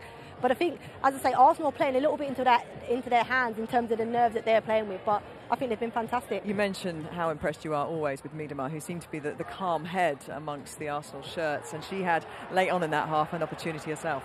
Yeah, you can just see here, look, she is so calm. She just stands the defender up and takes it past her and just cuts one across the box. This fantastic block from the West Ham defenders here, but she's been a threat all day. She's the one person, if anything's going to happen today, it'll come through her. You can see here, she just stands the defender, takes it past her and hits one across goal. You just always feel like she's 2, 3, 4 steps ahead of everybody else, or sometimes even her own teammates. Yeah. But she's the calm, go-to, assured player that's going to make something happen. Yeah, we can talk perhaps post-match as well about where her future lies, talk of her perhaps leaving Arsenal at the end of this season. But that's a conversation for a lot later on, because there's so much more for us to show you right now. The phones were all out. The Arsenal fans were busy checking what was going on at Kings Meadow during that first half, and they were thrilled when it was Manchester United who took the lead in that game at Kings Meadow. And we can show you those goals now. It was Martha Thomas who got Manchester United off to their early. It was quite early in the game, wasn't it? It was about 12 minutes in. Yeah, really. Look, it's a fantastic delivery in from Katie Zellum and Martha Thomas with the header. I mean, Chelsea will be disappointed with the defending, and maybe Berger in goal probably would have felt like she could have done more, but brilliant. She gets between the centre halves and she's unmarked in the box. It's a fantastic header from a fantastic delivery. And then Erin Cuthbert gets the equaliser. Yeah, I mean, it's a good ball in. We know Jess Carter's got a long throw, but to be alive in that 18-yard box, and Erin Cuthbert, she's been a standout player for Chelsea all season, playing in numerous positions, but to react first and have a great strike in the bottom corner is a really good finish. Emma Hayes, suitably excited there on the touchline. The atmosphere at Kings Meadow has been amazing all half. And then Ella Toone, though, silenced the crowd. Yeah, I mean, it's a great cross, really dug one out to the back post. She hits a volley and it looks as if it deflects off the defender and in and over Berger. So, look, again, Chelsea will be disappointed with the defending, but look, fantastic finish here. You can see it, the volley at the back post. Takes a slight deflection off the defender and it just sends the keeper the wrong way and goes in at the near post. But look, so nobody spoke about Man United, and they have turned up today and they're putting a performance Mark on. Skinner's women have done that to the table effectively, because no goals here. It's 0-0 between West Ham and Arsenal, but that scoreline at Kings Meadow means it's Arsenal who would lift the trophy in just over an hour's time if things stay as they are. I can't imagine that things will stay as they are. There are going to be more twists and turns. Let's head over to Reshmin Chowdhury, though, who is at Kings Meadow for us, and get a sense of what is going on there with Siobhan Chamberlain. Gabby, thank you very much. I can tell you the Manchester United fans were loud pre-match. They've been loud all through this first half. And you can see why, Siobhan. What a first 45 minutes that's been. Oh, it's been brilliant. Manchester United came out the traps really early. They didn't let Chelsea settle. Got the early goal, which let them relax a little bit. Chelsea, obviously, you know they're going to come back into it. But United have definitely deserved their lead. They've been dominating 1v1 battles and playing really well. You say Chelsea are going to come back into it. What needs to happen at half-time right now? Well, I can imagine Emma Hayes might have some choice words at half-time. If the team want to win the league today, then they're going to have to up their performance, and she might make a couple of tactical changes. They just weren't at the races. Their 1v1 battles weren't being won. They weren't dominating enough in the midfield, all over the pitch, really. So they've got to come out with a slightly different mentality if they're going to win this game today. Nerves a little bit, do you think? Do you think that played a part? Yeah, definitely. I think they look nervous. I think, like we said beforehand, that Manchester United looked like the shackles were taken off. They were playing with a freedom, and Chelsea kind of were at the opposite. Okay, huge 45 minutes coming up here at Kings Meadow. We're going to really enjoy this one. I'm sure you will too. Certainly, I think nerves all over the place today. Arsenal fans hanging on to that scoreline with hope, hoping their team, though, can come out in the second half and get themselves a goal. But this is how things stand across the rest of the matches. Aston Villa trailing to Birmingham City. They're going out with a hurrah from the WSL at the moment. Everton leading also against Brighton Hove Albion by 1-0. You know what's going on at Kings Meadow. It's Manchester City 2, Reading 0, though, at the moment. Tottenham and Leicester are goalless, as are we here at Victoria Road.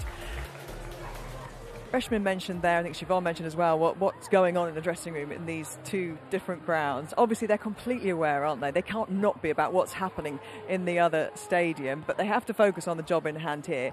You know, the regret for Jonas Eidevall would be that, you know, that they don't get a goal here and somehow things conspire against them, you know, there. They've got to be in control of their destiny.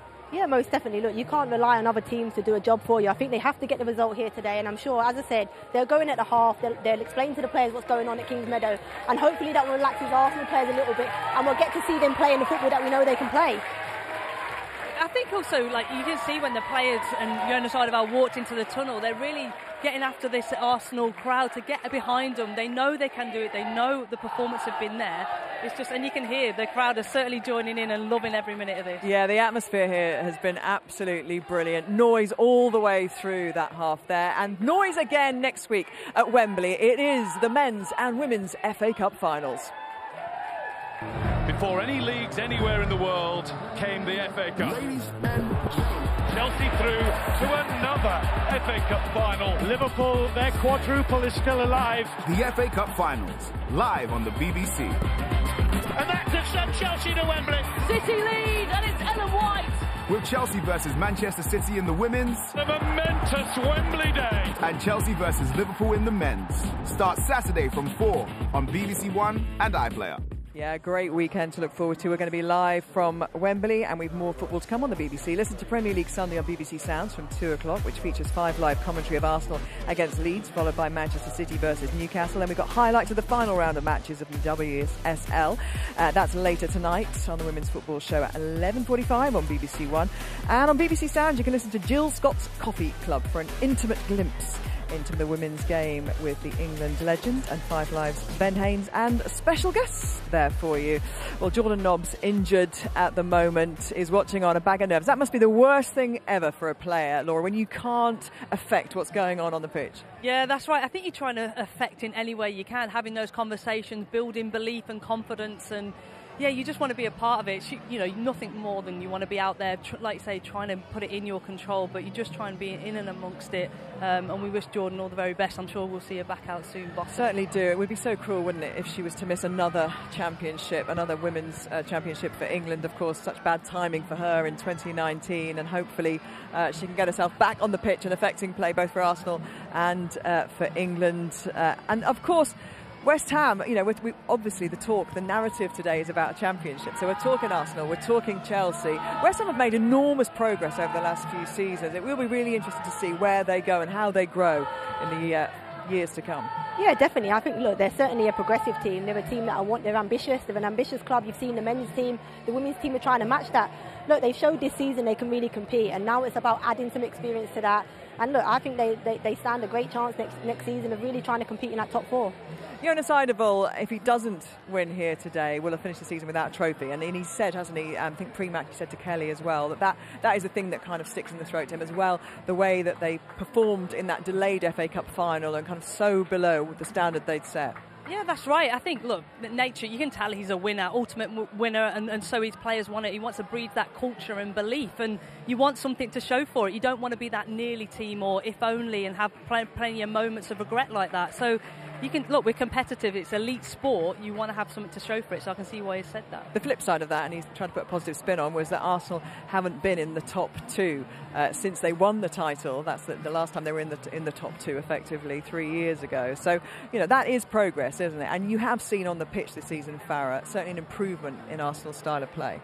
Yeah, certainly an improvement. I think he's right in saying it is progress, and that, as I mentioned before the game, it is about trying to shift their mentality. Emma Hayes has done that really well at Chelsea, and that's something I think he's identified needing to do here at Arsenal. That is things as they stand right now at half-time. It is Arsenal's title at the moment. Kim Little will be lifting that trophy aloft in about 45 minutes' time if things stay as they are. They are level on points, but Arsenal have a superior goal difference. Jonas Eidevall, though, I'm sure knows in his heart there's no way things are going to stay as they are in both these grounds. He could still win this, but there's going to be goals. Where are they going to come from? Where is this title going to go? Who will affect that here? Beth Mead certainly with the best of the chances for Arsenal in that first half, but they need big performances from all their key players. Yeah, most definitely. You can see a shot there. They're huddling up together, but yeah, you need big performances in the second half, and I'm sure they're going to get that. OK, let's go back to sunning themselves up there high in the commentary box. Rachel Brown-Finnis and Mark Scott. Big wave back to you there, Rachel. Thanks, Gabby. Well, Rachel certainly in the sun. Will it be Arsenal's day in the sun here in Dagenham? As things stand, they will be champions. But as Gabby was saying, there is surely no chance that there will be no further twists and turns in the battle for the title.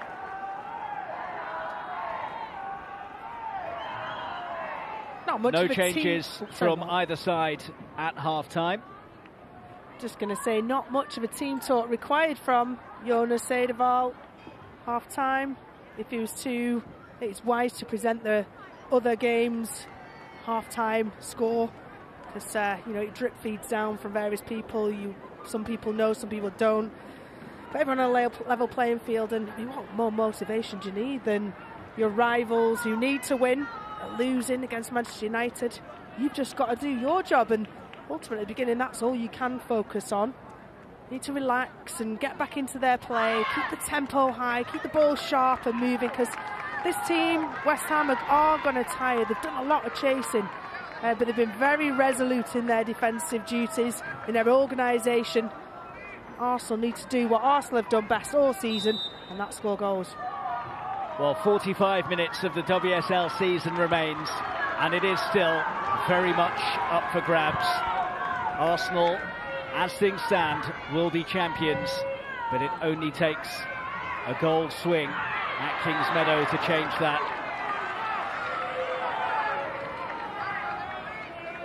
I thought you were going to quote "take that" then. It only takes a minute. Yeah, I thought that's what you were going to genuinely say. I'll leave that to you.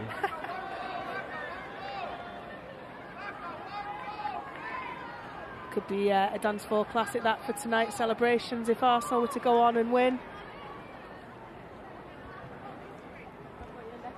Well, it is a lovely day in London for celebrations, be it that of Arsenal or Chelsea. Good ball in, and Ford couldn't quite get the touch. McCabe had a swing and a miss at it as well. Early chance for Arsenal in the first minute of the second half. It was a great ball in, wasn't it? An absolute bullet, but really well marshalled by Sissoko. My instinct was it was a handball. I'm seeing the replay now for the first time. And I think it's Sissoko gets her foot almost around her at the near post, McCabe, to get it away. Really good defending. Little.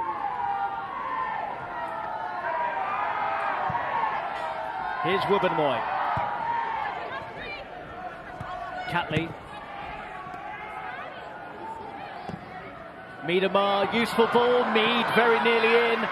Collects it anyway. Mead across and gathered safely by Arnold.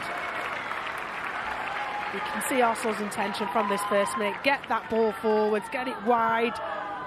Beth Mead down that right-hand side in the first half was so effective. You can see they're hunting impacts, Arsenal. There's been another goal at Chelsea. Sam Kerr has scored. It is 2-2. Quite the hit from Sam Kerr, the top scorer in the WSL this season, with a big goal for Chelsea. And that means that Chelsea are back top as things stand, unless Arsenal get one here. Miedemar still going, gets the corner. Wow, that is a stinger, that one, isn't it? What a strike from Sam Kerr. Player of the Year as well, just been awarded. And hitting that form that I think every Chelsea fan wanted when they had one of the world's best strikers signed. It is still within Arsenal's grasp, though, if they can win. And Chelsea don't get another goal, they will be champions. Good looking corner, this time Arnold can't get there, Miedemar can. It will be another Arsenal corner. A bit more pace on that corner from Beth Mead, yet an outswinger, but see, she was aiming for the back post. Wubbenmoy. Miedemar does really well to actually direct the ball, and it's Catley who's going to take it, left-footed outswinger. It's a different tactic this time. We recognise that Arnold in goal has been collecting everything in swinger-wise. Just a bit of a breeze getting up here as well. Short corner. Little took too long and had it nicked off her toes by Leon.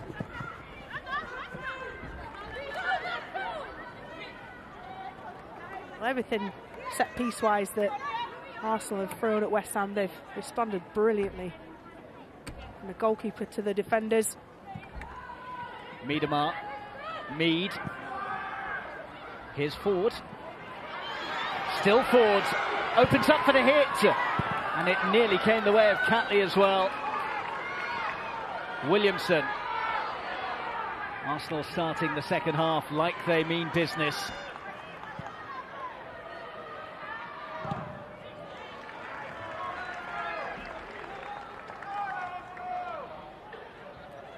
What would the main message have been from Jonas Eidevall at half-time then, Rachel?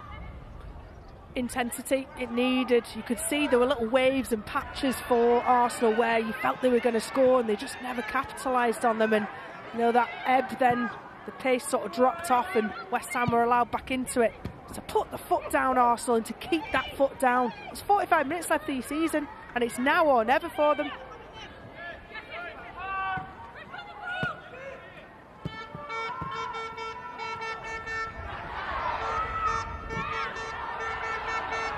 Like it went out, but nothing doing from Chloe-Ann Anderson on this near side.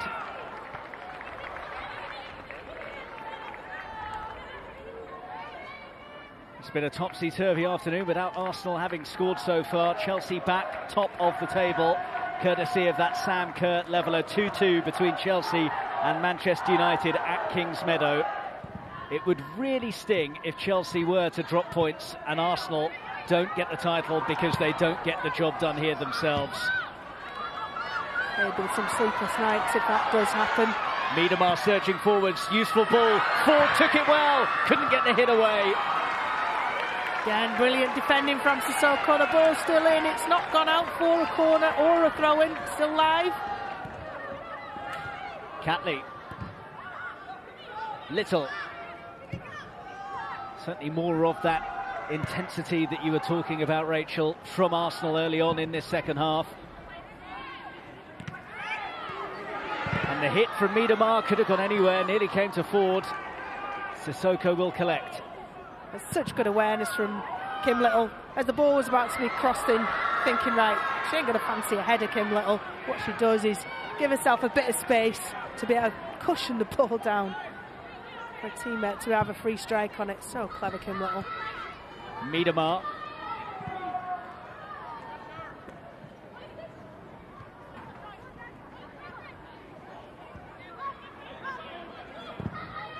Zinsberger upfield.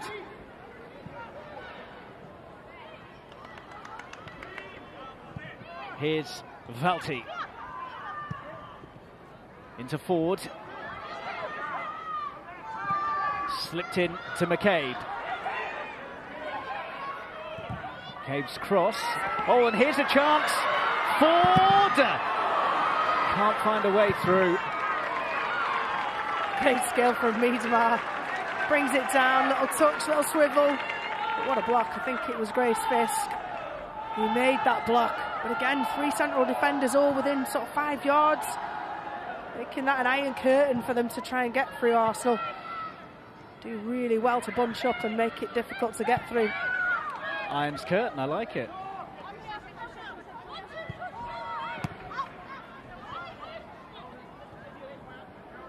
Valti. Wubben-Moy. Williamson. Sloppy again. Sissoko.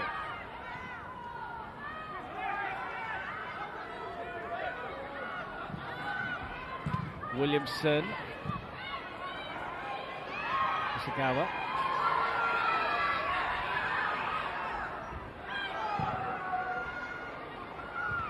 Met by McCabe. Here's Catley. On towards Miedemar, but not enough on the pass.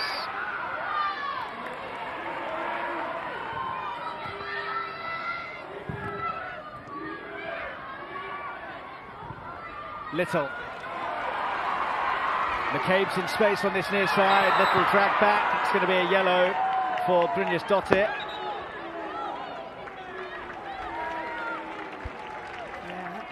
She's done so well, Brynjas Dottir, in this first opening 50-odd minutes against one of the world's best centre midfielders. I mean, so much for Kim Little, should Arsenal go on to win this title.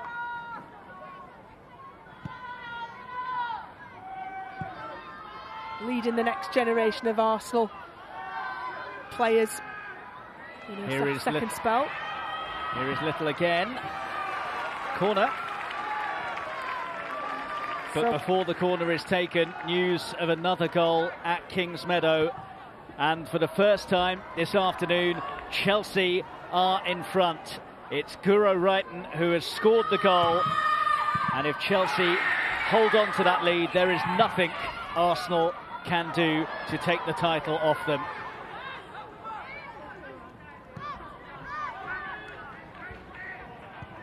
Well, if you thought Jonas Eidevall had a difficult half-time team talk, Emma Hayes. Some of the transformations in there, in performances from first to second half with Emma Hayes and her team talks, she's really proves what a fantastic, not only coach, but a manager as well. Manager of the emotional situation, the context of the pressure in that game, what the players would feel. They've transformed that result as it stands. Not good news for Jordan Nobbs and all of those of an Arsenal persuasion from Kings Meadow.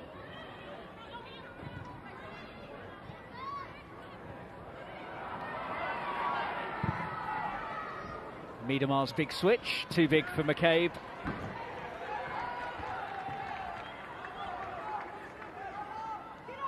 Excellent technique, good vision and intention, Miedemar.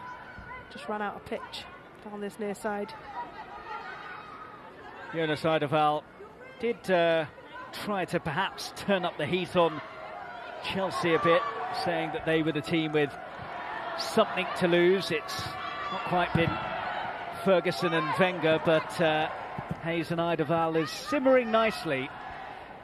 Yeah, it's not quite the longevity of those two you mentioned, but there's certainly a little bit of needle, a bit of fire. I think Eidevall presumed his naive tactics, it seems now, of trying to outwit or maybe ruffle up Emma Hayes.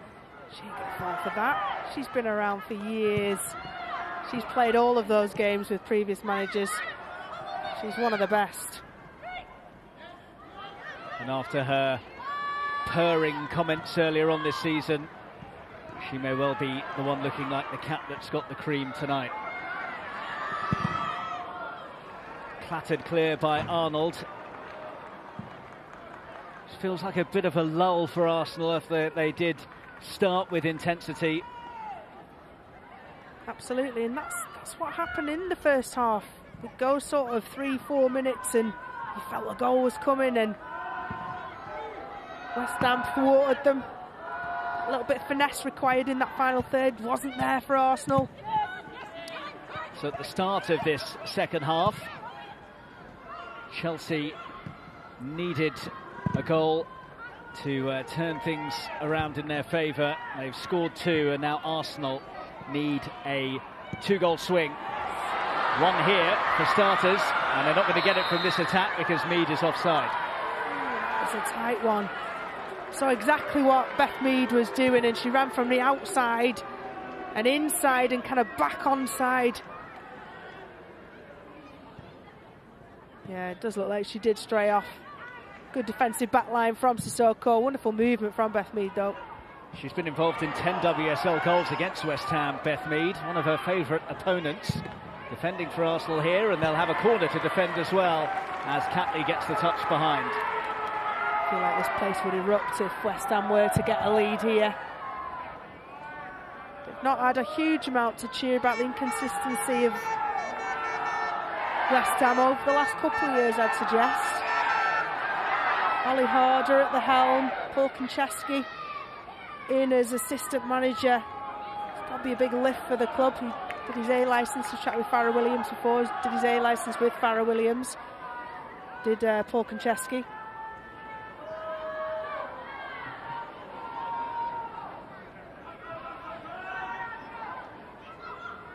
Corner for West Ham. Leon delivers. And went out of play before it reached anyone in claret and blue.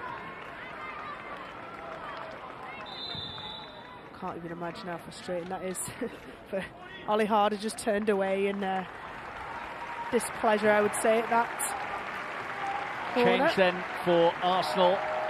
Ford is going off.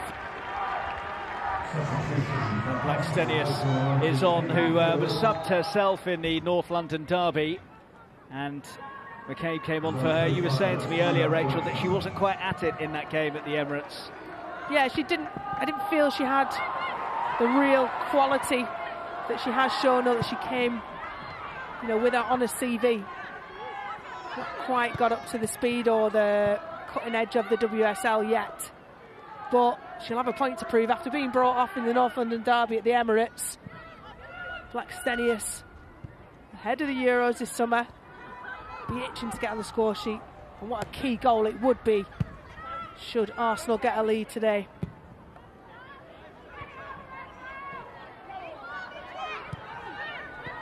Miedemar receiving it in a dangerous area. Blackstenius just on! Has scored! Talk about an immediate impact! It could still be a crucial goal in the title race. Off the bench and straight into the thick of it. Stina Blackstenius with her 7th of the season to make it West Ham 0, Arsenal 1. Well, the build-up was a thing of beauty. That ball into Miedemar, receiving it in between the midfield and the defensive thirds. The turn of Blackstenius, the run getting herself in between the two centre-halves. Sissoko with her arm up, no chance of offside.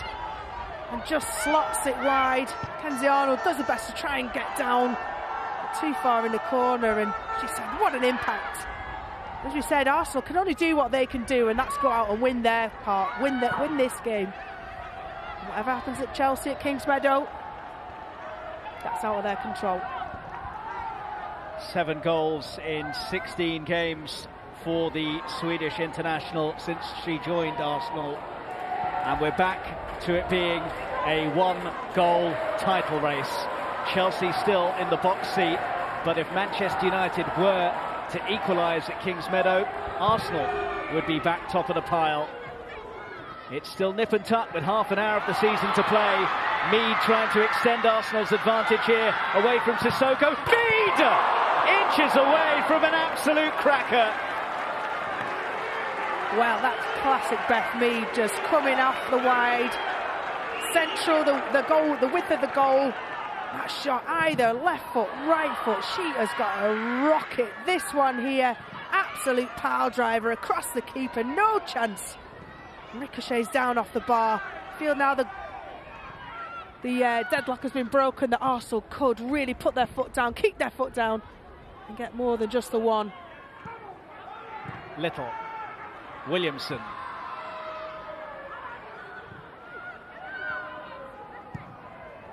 Wubben-Moy.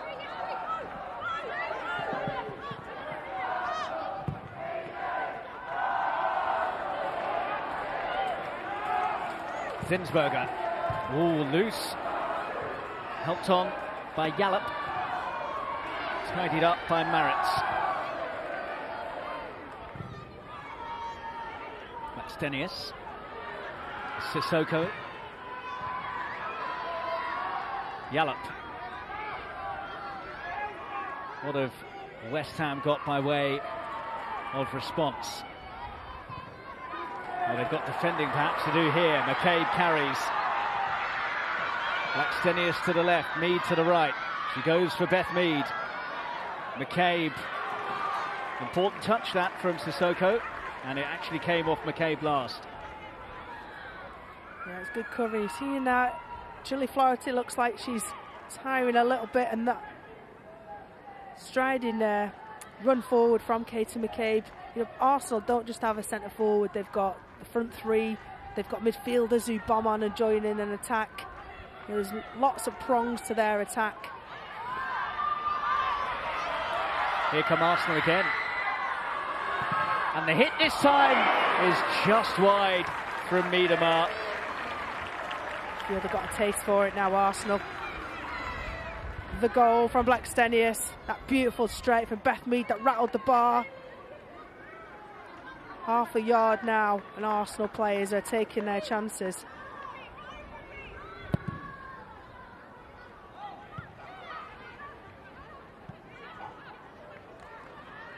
West Ham have lost 17 of the last 21 WSL games that they have conceded the first goal in.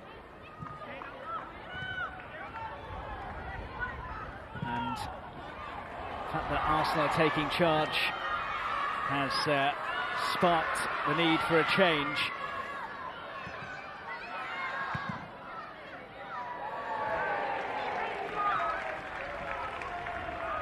And Wynn is going to depart here, and Katarina Zvitkova, who was dropped to the bench this afternoon, is going to come on.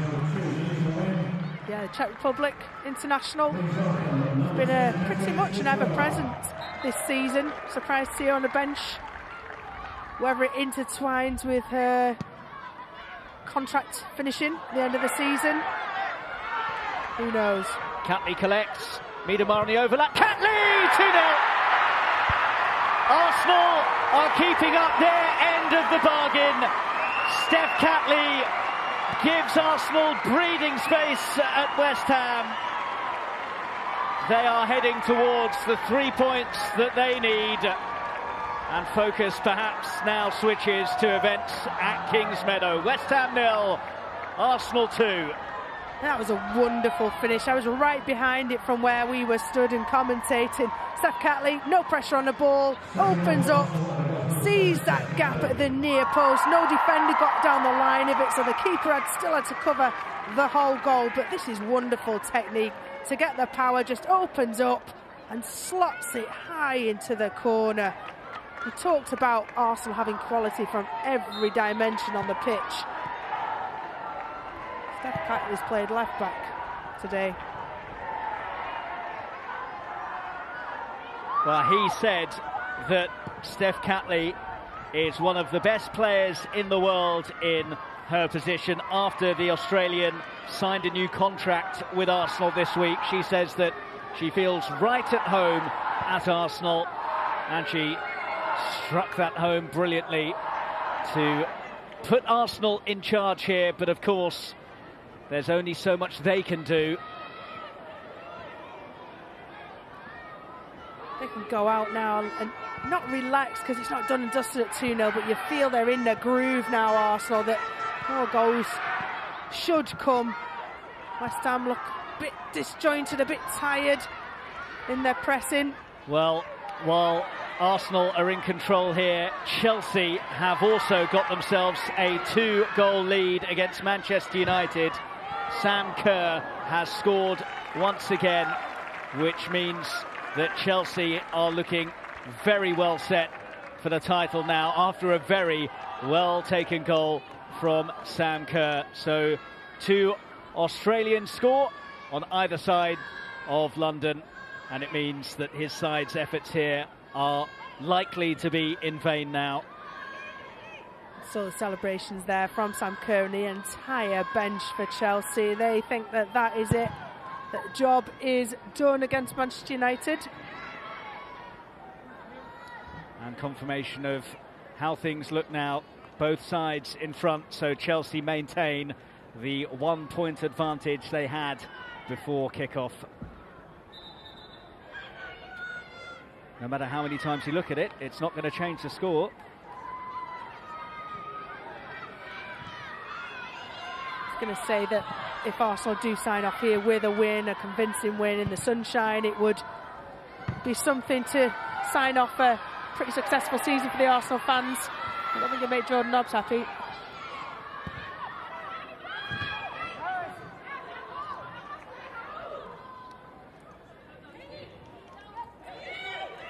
Well, they would finish second despite having only lost 1 game all season.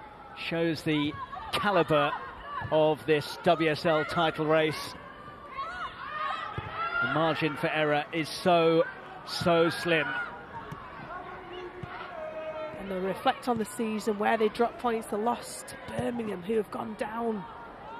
You know, that is their only loss of the season for Arsenal. And you look at where they've drawn games that they could have won. When it comes down to 1 point in the championship for the race for the title, they've got a better goal difference. You reflect on games where you could have won, you should have won. It's so frustrating. Bounce doesn't do Longhurst any favours there. But all of those memories and those reflections will serve Arsenal in good stead for next season. You know, Chelsea have done this before. The majority of the squad have won the title last season altogether. They've only built on their squad. Arsenal, there's a lot of new players here. Every single player and fan will hope that Miedema will be part of Arsenal trying to get that title off Chelsea next season. Barcelona said to be sniffing around Viv Miedema, who has said herself that she wants to be at a club who matches her ambitions. I wonder if the extension of Jonas Eidevall's contract might affect her thinking. Who knows? Well, Barcelona look like they're going to win anything and everything that's put in front of them, Champions League included. So if you want to win a Champions League and Barcelona come calling, there's no better match.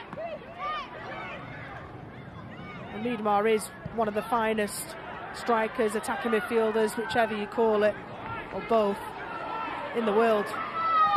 Zvikova trying to make a quick impact from the bench, just as Blackstenius did, but straight into the palms of Zinsberger.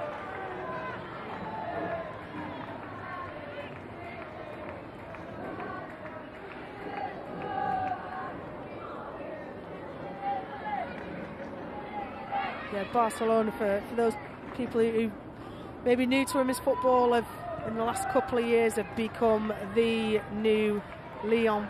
Lyon, who won the Champions League, I think it's 7 times out of the last 8. Barcelona look unstoppable into the Champions League final this year. Swept aside everyone, including, was it Arsenal? Did they beat Arsenal? Yeah, in the early rounds of the Champions League. So they will have seen Viv Miedema. Viv Miedema will have seen Barcelona. I don't think anyone could blame her should she choose to move on, but it would certainly be a loss to the WSL. Be a bit unfair, given the strength of Barcelona, if they were to nab her as well, the all-time top scorer in the WSL. West Ham trying to nab a goal to get themselves back into the shake-up here, but McCabe has flown in and sent it behind for the corner. Yeah, really good covering there from the full-back. I think it's Merritt's actually who tracks back really well at right back and flings a left foot out. As much as they got that 2-0 lead, they want to preserve a clean sheet.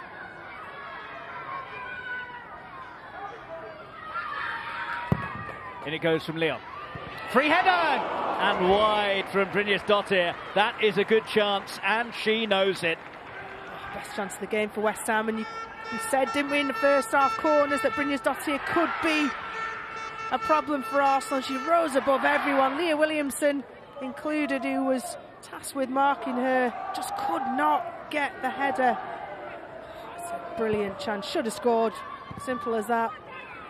Her last goal came against the other title challengers in the 4-1 WSL defeat at home to Chelsea in March. That's not a bad effort. And it got a touch. This is a good rally from West Ham.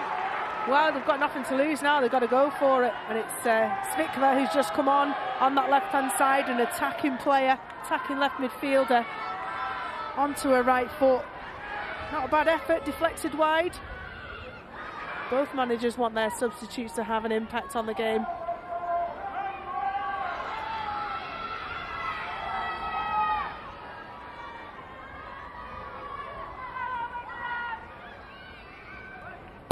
Plenty of movement in the area. Zinsberger's decided to stay. Turned out to be the right call. Lumped forwards and collected by Sissoko.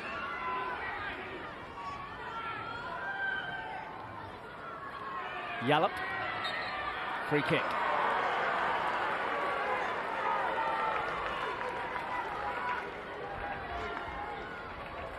Quality of the free kicks has been pretty good so far from Leon.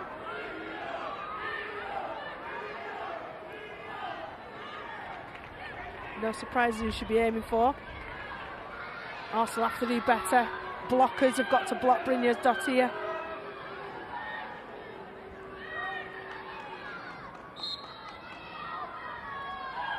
Brynjarsdottir trying to get free. Someone went down there. The header's off the bar. West Ham close to getting back within a goal. Still alive here for them as well, and eventually scrambled behind. It's a goal kick. It could easily have been won back for the home side there. Yeah, it's Jilly Flaherty. He does really well to get clear. She should have hit the target. So unlucky, really, and the scramble doesn't fall in the favour of West Ham. I thought it was going to be a corner. Yallop, who keeps it alive at the back post. Yeah, and it's a tackle from Beth Mead, I think, at the back post. Should have been a corner. But West Ham fans and players will be buoyed by this little spell where they've ramped up the pressure on Arsenal. Looked like Williamson may have actually blocked off Grace Fisk as well, which had West Ham appealing for a penalty. Looked a pretty decent shout as well. He saw a fall to the ground during as the ball was being played. The free kick was being whipped in.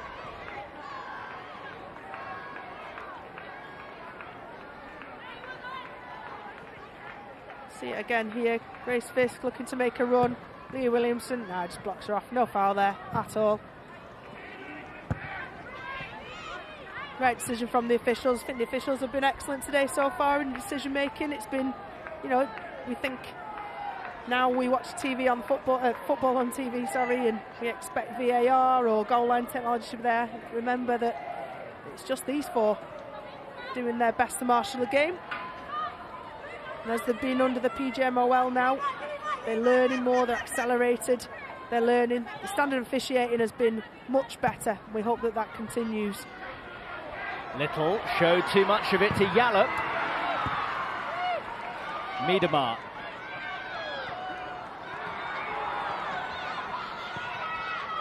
It is to be her last Arsenal appearance. She'd dearly love to mark it with a goal. Yeah, she had a couple of chances there from deep. Picked out Beth Mead. Beth Mead just straying offside.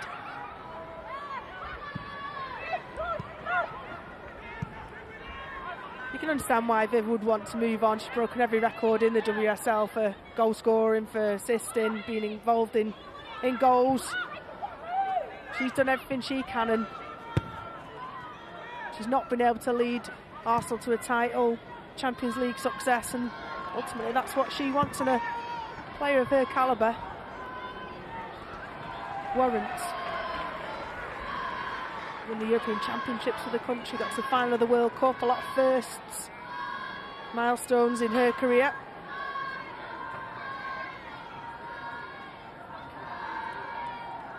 She's not going to be able to pick up the Golden Boot this season. She was 4 behind Sam Kerr before this afternoon, and Kerr's got 2 against Manchester United this afternoon.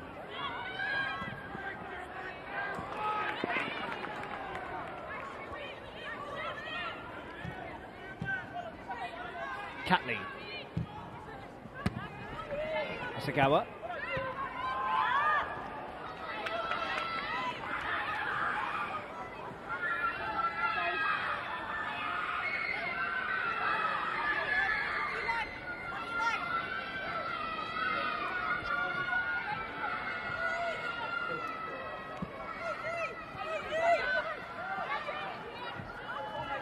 McCabe.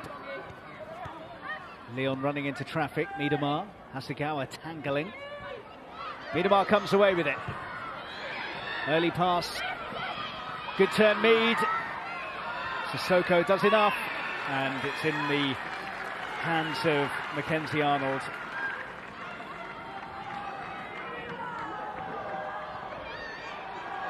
Yallop. Leon was trying to get through. She was blocked off. For all the touches in the final third that Beth Mead's had, she's been marshalled exceptionally well by the likes of Sissoko. Well, Chelsea set for the title, and if they secure that, they're going for the double next weekend. They're up against Manchester City in the FA Cup final next Sunday from 10 to 2 on the BBC. Yep, Wembley will be blue one way or the other. I'm sure both sets of fans, certainly, Chelsea will be, should the results stand as they are today, celebrating, buoyant off of the success of retaining the WSL title. But Manchester City, the form that they're in, they've steamrolled every team in their wake on the run in to the end of the season. Exciting game. In towards Walker, but good defending from Williamson. Oh, but then nicked off her toes, and perhaps a bit relieved to hear the whistle go from Emily Heaslip. Please don't do that this summer, Leah, in the Euros. I mean, it's great. You've got a confident centre-half, Leah Williamson, England captain.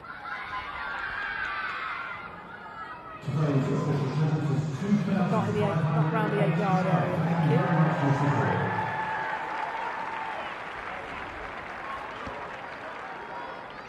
2,500 here this afternoon. A very healthy Arsenal following as well.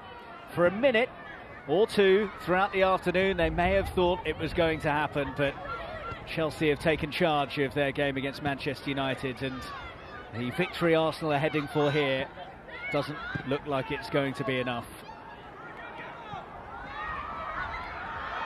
Miedemar, good carry. And still Miedemar. McCabe.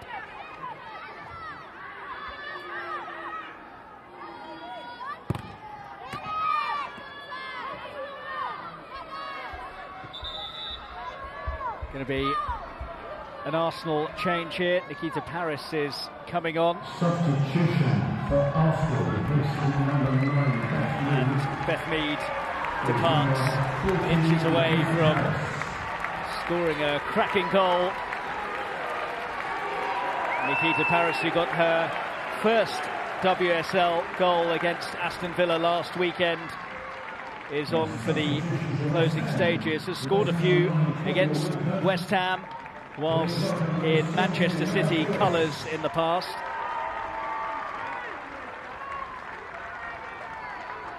It's good seeing her step up and take the penalty as well to get off the mark, or to get a goal. Been hard to come by for Arsenal. Nikita Paris just trying to make a mark for a stake a claim for the England squad for this summer's European Championships. And also Mel Phillips, the 19-year-old, on for West Ham. 15 of her 19 appearances this season have been from the bench. Miedemar, tidied up by Yallop.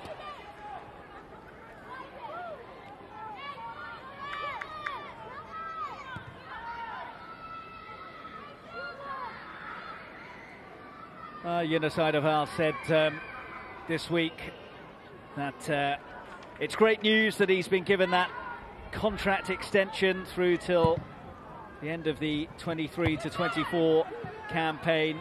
Gives him the chance to continue to work for a club that he loves so much and be around people he really, really likes and achieve things together. While Josh Kroenke said that he's had a fantastic start to his career in England. Just going to fall short in terms of the title race this term. Aiming to finish with a flourish here, and Paris almost on the end of Miedemar's cutback. What a beautiful bit of skill from Viv Miedemar down the left-hand side. Her balance is unbelievable. You sometimes associate really good balance with players with low sense of gravity. You know, she's a tall figure, looks quite rangy, but she's so quick and agile, and beautiful run down the left. Should have ended in a goal for Arsenal.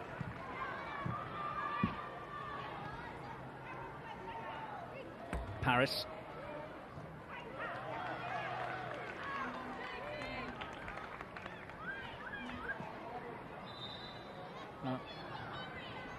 Miedemar with the wonderful work here, which nearly put it on the plate for Paris. Substitutions for West Ham United, replacing number 12, Kay Longworth.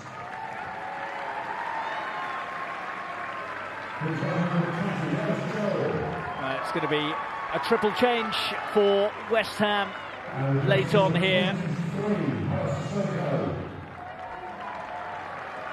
Kate Longhurst getting a warm hug. Sissoko goes off. She's had a few close shaves this afternoon.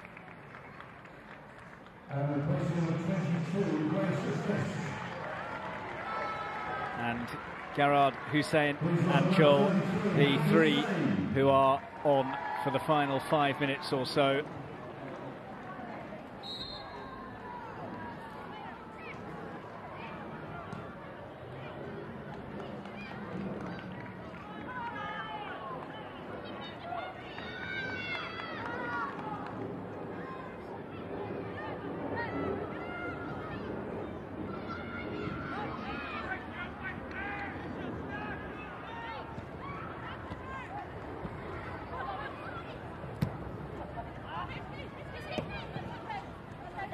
Well, 5 minutes left to play, so Rachel, time for you to tell us who your Barclays player of the match is.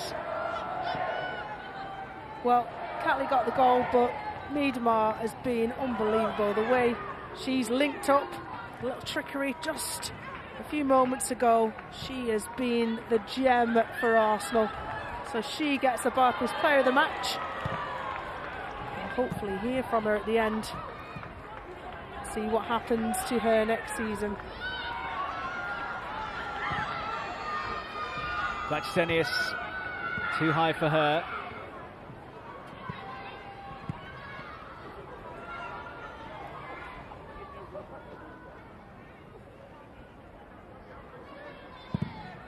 Upfield from Mackenzie Arnold.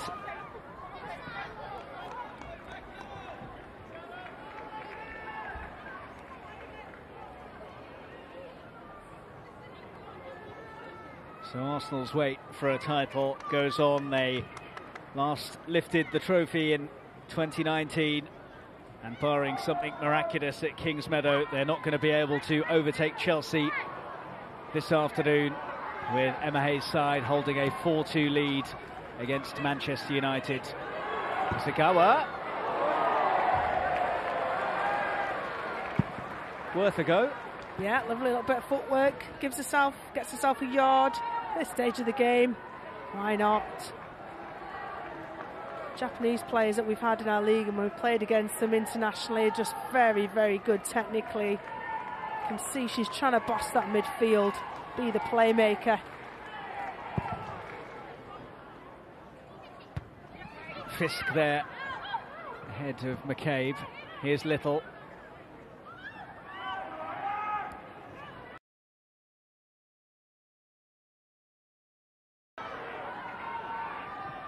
Zinsberger.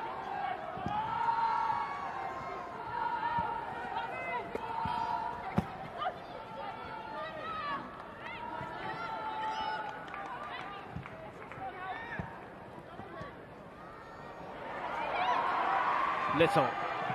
Miedemar on for Little.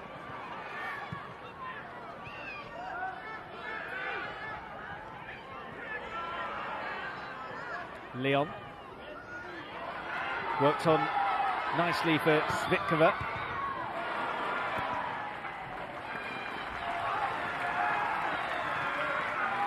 Good break from West Ham. Svitkova's made a difference when she's come on in the second half. West Ham fans will be hoping she'll be here next season too. Well, it's going to be a losing end to the campaign, it seems, for West Ham, but they have won 12 more points than they did across the whole of last season. There's still a sense that they might have just underachieved a bit, though. Should perhaps be knocking on the door to challenge for the Champions League, if not actually qualifying for it. I agree with you, that is their intention, but I think it's been proven that that's easier said than done. You've got three teams who are going to finish in the top three this season, who've long been established as the best three teams in this country. And yeah, a big budget, good training facility is a great start. International players and the ability to bring over international players and place them and house them and obviously pay them is fantastic. But that still takes time to gel and to build and to breed that winning mentality. The sands of time are running out for Arsenal. Final minute here, final minute at Kingsmeadow. Chelsea are heading for the title.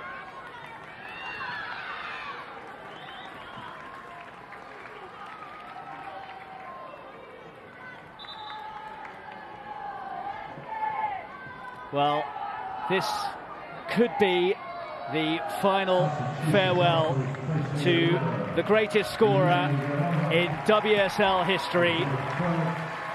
Vivianne Miedemar's contract expires this summer. She may well be off to pastures new, and it's a sign of her impact in this league that all in attendance here are applauding as she heads off.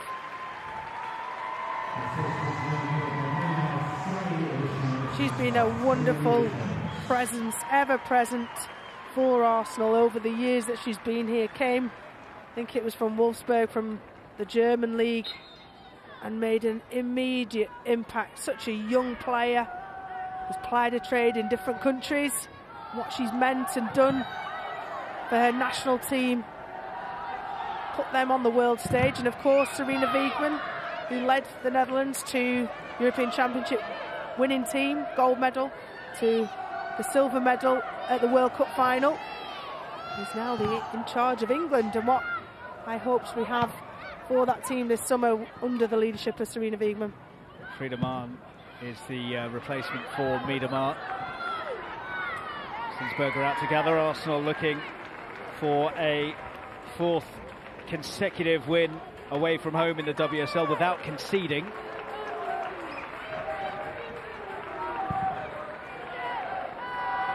What do you read into Miedema's disposition as she goes off, Rachel? Is that it? Standard Miedema, that.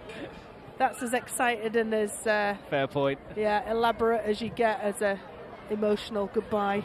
Should it be that? Ice cold in her disposition as well as her finishing.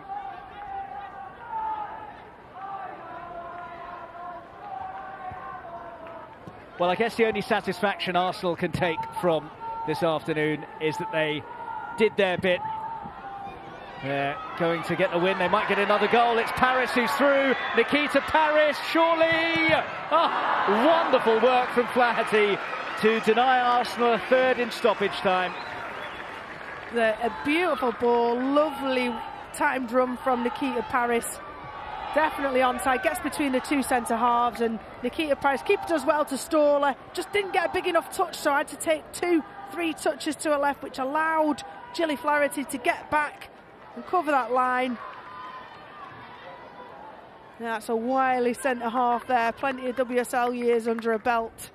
Does well to save her team. Final 30 seconds of the season then. He delivers. West Ham defend. Another corner.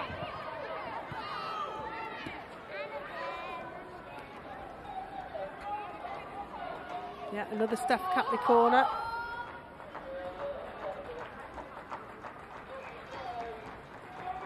Up close and personal with Catley there, those West Ham fans.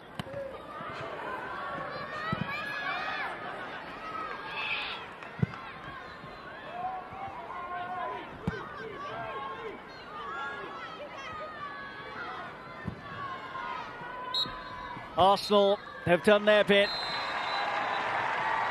They have the 3 points here, but it's not going to be enough. Blackstenius and Catley with the goals. It took them a while, but Arsenal in the end showed their quality, Rachel. Yeah, a really poised and disciplined performance from West Ham made it difficult for Arsenal. They've done their bit, as you said. They've proven they had the quality and the edge today. Across the distance of the season, Chelsea are deserved winners, and this is the ultimate revenge for Emma Hayes for that opening game defeat at the Emirates. Thanks very much, Rachel. So, full-time here. Is it the full-time whistle for Viv Miedema's Arsenal career as well? We will have to wait and see. But the full-time result, West Ham United 0, Arsenal 2. Thank you very much, Mark and Rachel. Yeah, the twists and turns of the first half and into the second. In the end, though, it was never going to be Arsenal's control today. They were always going to have to rely on favours from Manchester United. And, of course, in the end, that didn't happen. Manchester United, at the moment, it's a few minutes to go at Kingsmeadow, are 4-2 down. It looks like the title, unless there's a miracle, unless there's a couple of last-minute goals from Manchester United, the title will be going to Emma Hayes' Chelsea for the 3rd season in a row. But Arsenal did everything here that they had to do, getting the goals in that second half, making sure that if the twists and turns meant that a win would be enough, well, they secured that victory, Farah. Yeah, definitely. You can see in their performance in the second half, there was definitely some words said at half-time, and they come out more relaxed in the second half. They got their goal quite early, and they took advantage of that and controlled the rest of the game. Look, they did their job today, and they give themselves the best possible chance to really push this Chelsea team. But as you mentioned before, it was out of their hands today, and they got the result. And look, it's so tight, that league, and that's what we want to see in the WSL. And yeah, that is things as they stand. The full-time whistle has not gone at Kings Meadow. There's just less than a couple of minutes to go there, but as things stand, the title is Chelsea's. Arsenal a point behind, which is how they started the day, Laura. We said it was going to be an enormous ask of Manchester United, but they gave us a lot of drama, didn't they, throughout the afternoon? Yeah, they certainly did, especially, I'm sure everyone at home, everyone in the ground here was checking their phone. Everyone had about 3 or 4 phones out. What are the permutations? Constantly working it out, and it was draining. So, you know, huge credit to all the players. I think Jonas will be saying he's super proud of his team, as will Ollie Harder. Ollie Harder, credit to West Ham, they did not make it easy for Arsenal today. You know, they were very robust, very organised, and made it really, really difficult. Yeah, it was about 62 minutes or so, wasn't it, when that second Sam Kerr goal went in, and you just felt this whole place kind of, the shoulders dropped. There was a bit of deflation because it felt like there that the miracle wasn't going to happen. The team's in a huddle now because this is, of course, as well as for Arsenal being the day that they weren't able to catch Chelsea and win the title. It's the final day of the season for both teams, a long season, a successful season in many ways for Jonas Eidevall in terms of his imprint, what he's come to Arsenal to do, but he will be disappointed to go away from it without a trophy. Yeah, I think so. The way that Arsenal started the season, and everybody started speaking about Arsenal and, you know, can they win a trophy? With the way that they were performing and Jonas coming in and making changes. But I think, look, you can see there's been change within the squad, and I think you can see the change in mentality, but he has to be disappointed not taking a trophy home this year. Yeah, players there, of course, some will move on at the end of this season. Much speculation about Vivian Miedema, whether or not her future lies perhaps in Spain, perhaps at Barcelona. Certainly there was no indication the way she came off, it wasn't overly emotional, was it, Laura? She wasn't kind of shaking the hands of every member of staff as you sometimes see a player do. Yeah, I think Rachel Brown summed it up. You know, that's her demeanour, that's how she carries herself. You know, she lights up the pitch but is very cool off it, and I just think, look, from a fan of the WSL, I think that, you know, fingers crossed she stays. Well, let's tell you that indeed the final whistle has gone. It is full time at Kings Meadow, and that means that Chelsea have won the WSL, and these are the scenes there, the players celebrating another league win, the third in a row. Sam Kerr there with 2 spectacular goals. You'll see those shortly, which really sealed the deal for them. The Football Writers Association Player of the Year, the Golden Boot winner. She's been sublime this season, Farah. Honestly, she's been phenomenal. Look, everybody talks about the price tag that comes with it, but she's exceptional. The goals that she's scored and the importance that she has for this Chelsea team has just shone through this season. Golden Boot winner for the 2nd season on the bounce, and literally dragged their team back into this game today against Man United. And if it wasn't for her goals and probably her second half performance, the result don't happen here at Kings Meadow.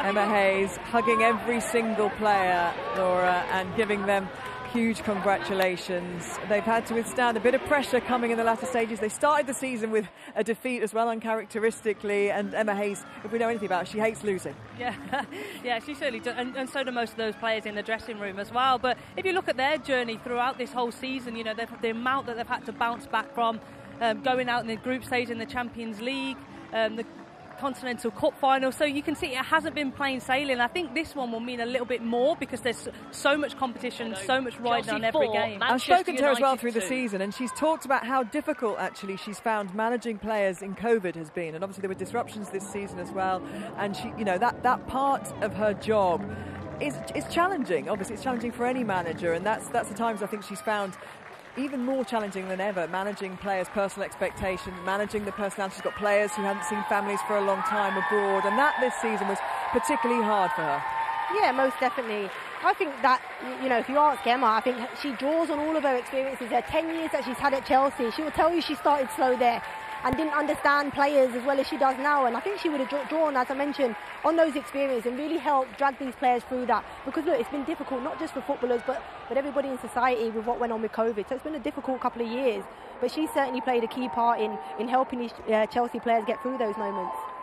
Great scenes there at Kings Meadow because there were nervous times there in the first half as well. They went into the break 2-1 down to Manchester United, and then they came back out obviously with Emma Hayes having read them the riot act at half-time and got themselves back on the score sheet, and it was Sam Kerr who did that. And I think we've probably got time to show you now her absolutely tremendous volley, the first of her goals, Farah. Yeah, look, truly unbelievable. Emma Hayes, I mean, I'd love to have been a fly on the wall in the dressing room to see what she said, to get the reaction that she did from her players. But we can see here, this goal from Sam Kerr, I think it's the first from outside the box. Just the way she reacts, balls up in the air, a left foot volley from outside the box to bring her team back into the game. Unbelievable. I mean, fantastic strike for me. Potential goal of the season on the final day of the season, Laura. Definitely. And that's her non-preferred foot. The way she strikes it, and the power that she gets, and I just think she leads this team. And there's Wrighton's goal again. She's been huge this second half of the season. Well, while we were enjoying that, arguably the player of the pitch second here, certainly this afternoon. Oh, we're seeing another one. Sam Kerr second to finish a game off. Unbelievable finish. Look, the way she just takes that, recognises the keeper off the line and puts it into an empty net is fantastic. And as I mentioned, she's pulled her team through this today. Well, they are the scenes at Kingsmeadow. Bringing you right back here, though, to Victoria Road. Vivian Miedemar has joined us in the studio. I mean, it's commiserations, it's congratulations. Commiserations, obviously, that things didn't pan out at Kingsmeadow for us. And congratulations on being the player of the match. And obviously, the mood, I guess, is kind of mixed, isn't it? You know, you did what you had to do here, but you can't control what's gone on there. What was said in the huddle? I mean, not that much, to be honest. I think all we could do today was win, and we done that. And congratulations to Chelsea. They've been amazing again this season, and yeah, we just came out short today. But you had to push them, you know, and that last run that you've had through this season and not conceded a goal now for 6 games, that run has pushed Chelsea to have to perform brilliantly every week. Yeah, I mean, I think it's great for the league. I think I said that last week as well. Looking back, we obviously gave it away against Birmingham, which is a shame. But yeah, it's good for the league, and I hope that that the club can give them a run again next year. Tell us a little bit about what Jonas Eidevall has done this season with this squad of players, and how you finished the season differently to how you started it. I think we were off to a flyer, to be fair. I think we struggled in November, December, maybe January. Obviously, him coming in have changed a couple of things. We had girls coming back from the Olympics, and yeah, as you said, the last couple of games we were just back in that rhythm, and we had the results, but yeah, I mean, we're not really getting anything for it right now. No trophies to lift this season. And what about you personally? So much speculation about your future and whether it will be with Arsenal next season. What can you tell us right now? Not really anything, to be honest. I was focused on today, focused on finishing the season well, and yeah, from now on I've got a couple of weeks holiday, and I hope I can make a decision then. And what does that decision for you look like in terms of, you know, whether you leave Arsenal or whether you're going to stay here and commit yourself? Has Jonas Eidevall extending his contract affected any of your thinking?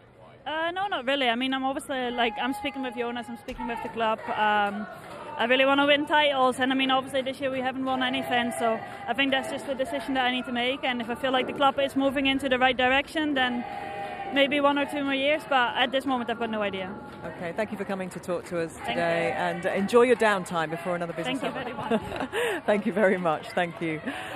So Vivian Miedemar, the highlight, I guess, so many of her brilliant skill on show today. You know, she's been an absolute star, hasn't she, this season? Ended up 6 goals behind Sam Kerr, but always a player that Arsenal look to change a game. Most definitely in her performance. Another player of the match performance again today. And look, the reason why she hasn't got as many goals, Arsenal have had to bring her into a deeper role, and she's now become the supplier of the goals. She's assisting goals and still trying to get goals for this team. But you heard there in her interview, she's a winner and she wants to win titles. And for that reason, unless Arsenal can strengthen and really bring in some big players, I'm not sure she'll stay at this club for another couple of seasons. Well, we'll obviously be asking Jonas Eidevall about that, what he knows about next season in terms of who he can bring in. I think will be crucial, won't it, to that decision? And you understand it as well from a player with enormous ambition. Yeah, definitely. I think, you know, she lights up this WSL, and I think that you can see on her disappointment, you know, walking. She's been so close, but again, like what we spoke about, when you've retired, you look back and those moments could make the difference, and you want something to show for it. And she's a fantastic player, world-class player, and she deserves to have something to show for it. So I'm sure that it's on a lot of things. It's not just about recruitment, it's about a lot of things, how they're going to move forward. Yeah, and she never really shows too much emotion, win, lose or draw, does she? She's a very kind of zen-like player in many ways, never gets too excited, never gets too upset. But there will be emotion attached to Arsenal. She's enjoyed her time here. She's probably also enjoyed the lifestyle and living in London, and that, you know, all those things come into play, don't they? It's taking what stage of your career you take another step forwards. Yeah, and we forget how young she is. What is she, 24, 25? So it feels like she's been around for ages. It does, and she simply is world class. I can't say that enough. But, you know, it's a joy to watch her. I asked Farah earlier, where would you play her? And Farah's response was, I'd play her anywhere Just she on wants. The pitch. She's phenomenal, isn't she? But she's that important to Arsenal. If you were Arsenal Football Club, you would be literally throwing anything and everything. Doing anything to keep I think she's showing a little bit of emotion here. I think you can see this is, you know, okay, she's smiling here, but I think she looks sad. I think she knows where, you know, her time is probably done. Farah, you think she's off? I do, because I think she's a winner, and I think she wants to go and win trophies, Champions League, league titles. Well, that was the one thing she said then, wasn't it? No trophies, and that for her is disappointing. And I guess as well, you know, she's, as you say, she's a young player. She's played in World Cup finals. She wants to win the Champions League, and in her heart, can she see herself doing that with Arsenal? Maybe they're the questions she's wrestling with at the moment, Vivianne Miedema. Let's just bring you up to speed. We will be going to Kings Meadow shortly to see the trophy lifted by Chelsea, but let's have a look at the rest of the results in the Women's Super League this afternoon. And Birmingham City going out with a win. They are down, they're out of the WSL, but they take a win away with them. And Brighton Hove Albion pulls one back to draw level 1-1 with Everton. You know, Chelsea's 4-2 victory over Manchester United sees them crowned champions. Manchester City on an incredible run. I think 13 wins on the bounce now for them is sealed with a 4-0 win at Reading, and Tottenham Hotspur also finished with a win 1-0 over Leicester. And we got 2 goals in the second half here at Victoria Road to see Arsenal finish their season with a win. And this is the way the table finishes then, with Chelsea champions for the 3rd season in a row, just a point ahead of Jonas Eidevall's Arsenal. And a bit of a gap there to Manchester City, who, though in that form they're in, will be taking that to Wembley next week for the FA Cup final. Birmingham City relegated before today, but finishing with a win. I'm sure, Laura, they will be back, won't they? Yeah, I think so. I think Darren Carter, I hope Darren Carter signs a new contract. I really feel like he's so proud to manage that club, and there's something extra about it. When you have a manager that's a club legend, there's something extra that you can give your players. I think the players play for him, but now it's about the club making decisions to back them, keep them at a level that they can come straight back up, but it is a tough ask to come straight back up. OK, let's show you the goals for the second half here, and Blackstenius was on the pitch for all of about 15 seconds, Farah, when she got the opportunity to start the goals off for Arsenal. She certainly made an impact, and you see the ball through here. It was her take, the way she took the ball, just softened the ball off so she was able to execute. It just allowed her to be, you know, well balanced. You see the touch here, beautiful touch, and then just well balanced to pass it into the back of the net. Yeah, she's perhaps not got as many goals as you might have expected through the season. It's taken time to bed in. Yeah, it has, and I think also the first thing we saw was, is she offside? Because, you know, we used the Blackstenius, I think, to take her game to the next level. She leads the line well, but sometimes she can be critical of being offside too many times. But that time was fantastic, and that's what they needed at that time. Yeah, and it was quite remarkable, really. Literally on the pitch, first touch, goal, just the way you kind of want it. And as a manager, Jonas Eidevall's going, yeah, I knew that. That was a brilliant substitution, and it kind of then it made Arsenal relax, didn't it? Because they'd had chances in the first half, but they were snatching at things, and suddenly things started to flow a little bit more like Arsenal that we've seen over the last couple of months. Yeah, definitely. Look, her finish was so composed. I think it just composed the rest of the team. It relaxed them, it allowed them to play and obviously push on to get that second goal. So, which came from Steph Catley. Yeah, from fullback, and she's done this, you know, throughout the season, joined in from fullback, and she'll be pleased to get this in. I mean, she passed it into the top corner, used the defender as a guide to just take it past her. But you can see here, initially we thought it was a foul, but it didn't, you know, on the replay it doesn't show that, but it's a great finish here. She just passes it into the top corner, uses the defender to just guide it round her. It's a great selection of technique, isn't it? So many times we've seen players smash the ball, but again, to use that inside of her foot and just to put it top corner is probably the only space on that near post that she could have finished. It was fantastic. We've seen how dangerous she is from free kicks earlier on in the season, but that was a superb finish.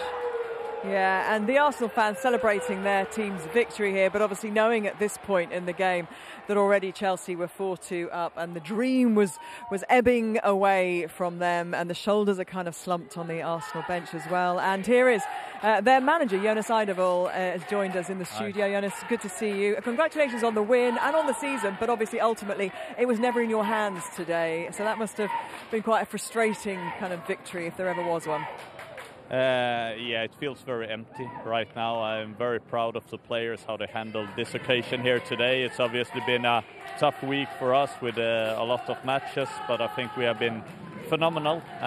We have showed a really, really good level, and when you take 55 points in the league, I think you also can win the league, and just feel empty that we didn't do.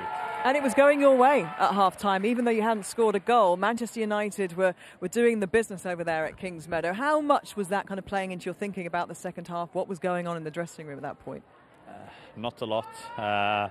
Obviously, you can feel the whole atmosphere in here at the stadium. Yeah, but you feel the tension of it, and I mean, you basically love that, and you could feel it when we scored the first goal, and it was great to see how the players reacted under that pressure, and I'm really proud of that. Yeah, because it didn't feel in the first half quite like the smooth Arsenal we've seen of late, and there was a certain tension there in the players, and perhaps even you were kind of a little bit more nervous than normal. We were stood right above you, and it felt like that first goal was needed just to kind of calm things down. Yeah, that might be right. It's, I think it was a lot of friction on the grass today, to be honest. It's like everything went pretty slow, but that was for both teams. But no, of course, it's emotional games. It was nice to get the first goal. I'm not going to lie about that. It certainly is. And you have time to reflect, I'm sure, in the next few weeks. But your feelings now about this season, your first full season in charge of Arsenal? It's so hard to summarize at this moment, because one part of me is really, really proud of it, what we achieved, and go on and take 55 points and really challenge for the title. And I mean, we're pretty close being unbeaten for the whole season. And another part just feels empty, that we didn't get to lift a trophy for all that hard work. And I just think the players would have deserved that so much, but that's the thing in life. Sometimes you need to work harder for things, and this is a test for us. So we need to keep on believing, and we need to up our game for next season. It's nothing else we can do. How close are you to bringing players in? Have you earmarked or kind of got players that you're looking at that you're going to strengthen the squad for next season? Of course, I think all football clubs are looking for that when it comes to a transfer window. We will have some players going out, some players going in, and the ambition is that we're going to be stronger next season. We spoke to Vivianne Miedema about her future. What did she say? Would it surprise you that she didn't really tell us much at all?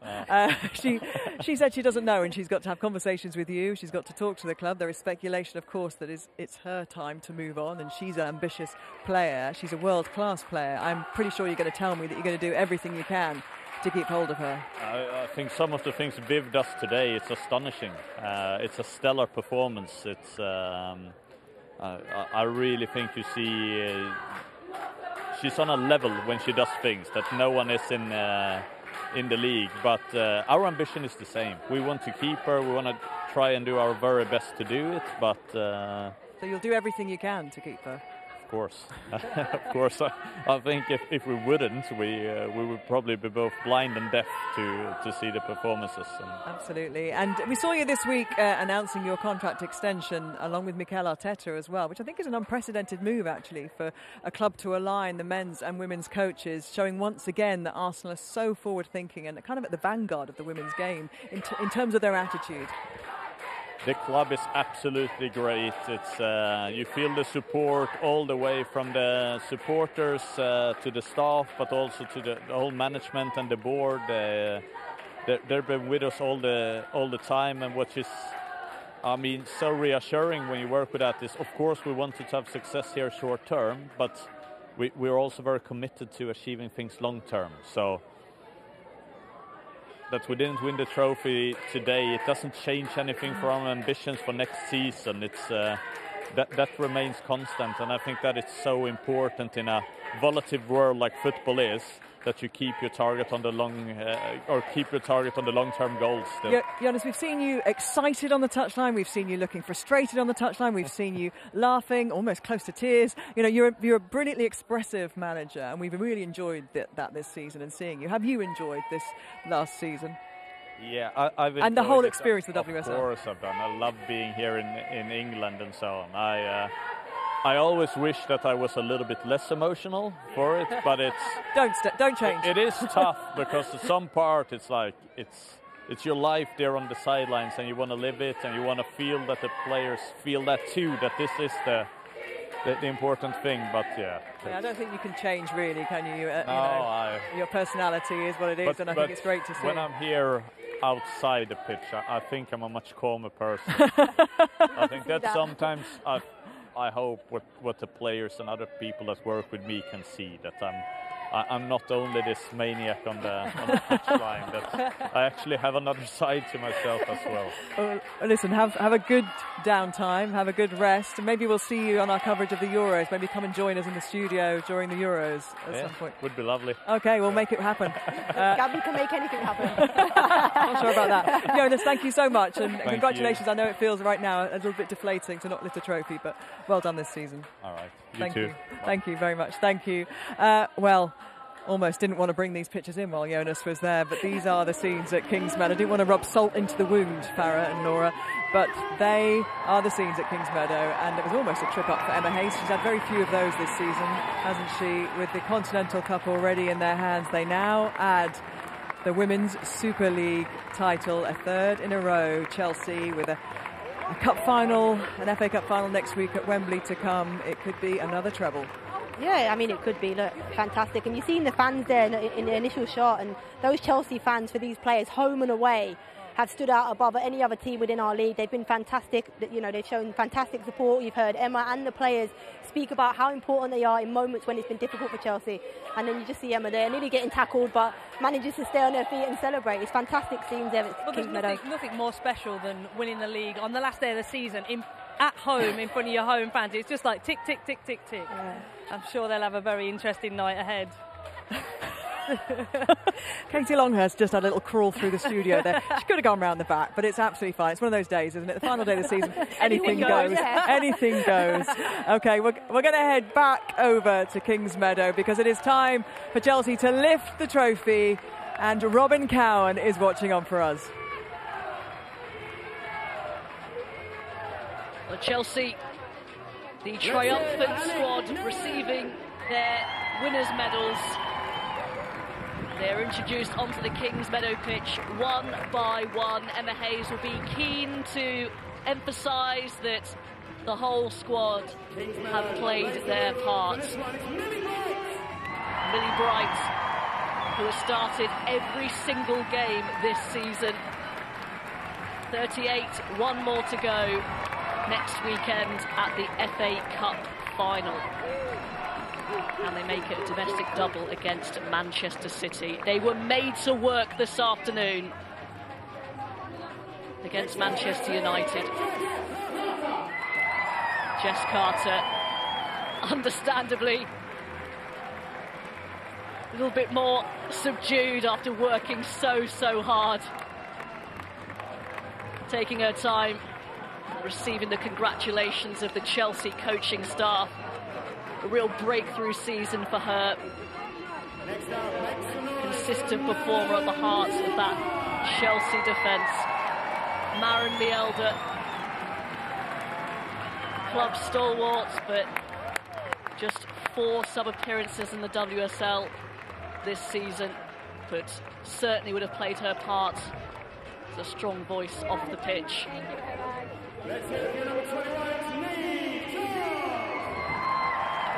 Charles, second season and a second WSL title for the former Liverpool player. They are really soaking this up, the Chelsea players. Jonna Andersson, who is leaving at the end of her contract this season, but is leaving with another winner's medal. One of 3 players who played their final game at home for Chelsea. Alsu Abdelina, January signing. I'm sure we'll see a lot more of her next season. Russian international.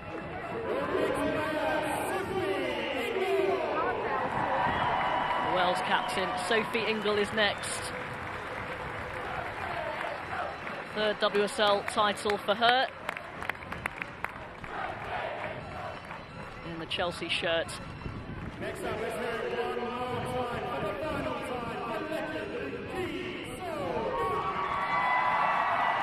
biggest cheer so far. Final glimpse at Kings Meadow of one of the greatest players the WSL has ever seen. Ji So-yeon, who will return to her native South Korea at the end of the season. She has been there. She has won every single trophy that Chelsea have been involved with. Incredible performer for Emma Hayes. Gura Wrighton, who scored 7 WSL goals, the 3rd for Chelsea this afternoon, her best return of a season. She's more than played her part. Jessie Fleming, another standout performer. An Olympic gold last summer for the Canadian international. WSL title to go with that this season. Erin Cuthbert, who has so often been the decisive player when Chelsea have struggled. She has stepped up, nearly forgets her medal. So desperate to get on that stage. The superstar Pernilla Harder.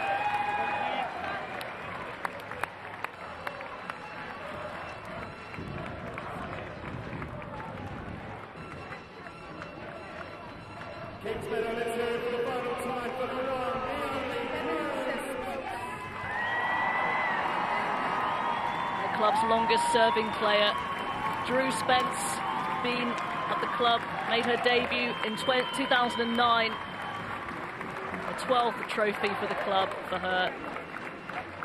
I'm sure an emotional moment as she waves goodbye to the Kings Meadow crowd.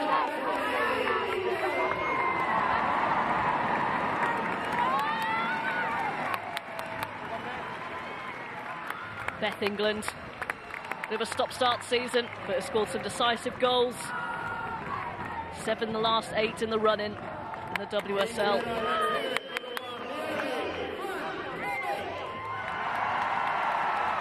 A wonderful sight to see Fran Kirby, who has missed the second half of the season with a fatigue problem. I'm sure all our hopes and wishes are that she will be available sooner rather than later, perhaps for the Euros with England. We'll just have to wait and see. Great to see her being a part of the celebrations. Lauren James, time limited this season, but really exciting player, and hopefully we'll see a little bit more of her next season.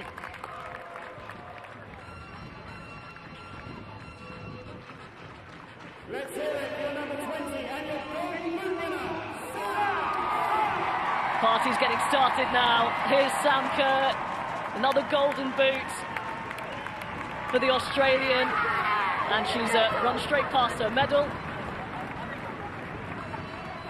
Maybe too much juice already for Sam Kerr. Another 2 goals today. She's dragged Chelsea to another title after a difficult afternoon, and here is the captain taking the plaudits. Magdalena Eriksson on and off the pitch, such an influence.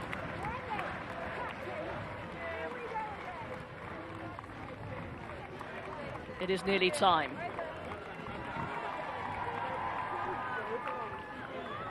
Trophy is handed to the captain, Magdalena Eriksson. And so for the 3rd time in a row and the 5th time in their history, Chelsea are WSL champions.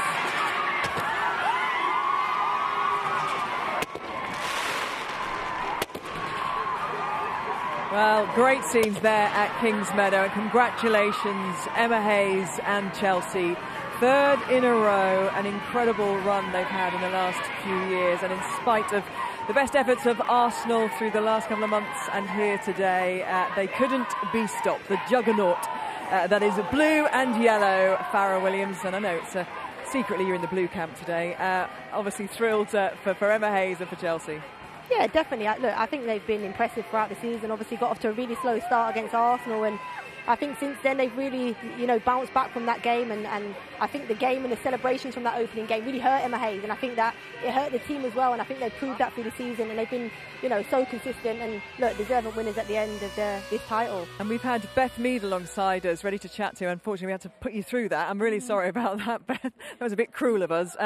Congratulations on today's victory. Commiserations that things didn't go your way with regard to Manchester United getting some kind of result there at Kings Meadow. How hard was that today? In the first half, it looked like there was a bit of tension and a bit of nerves that were kind of creeping into the performance.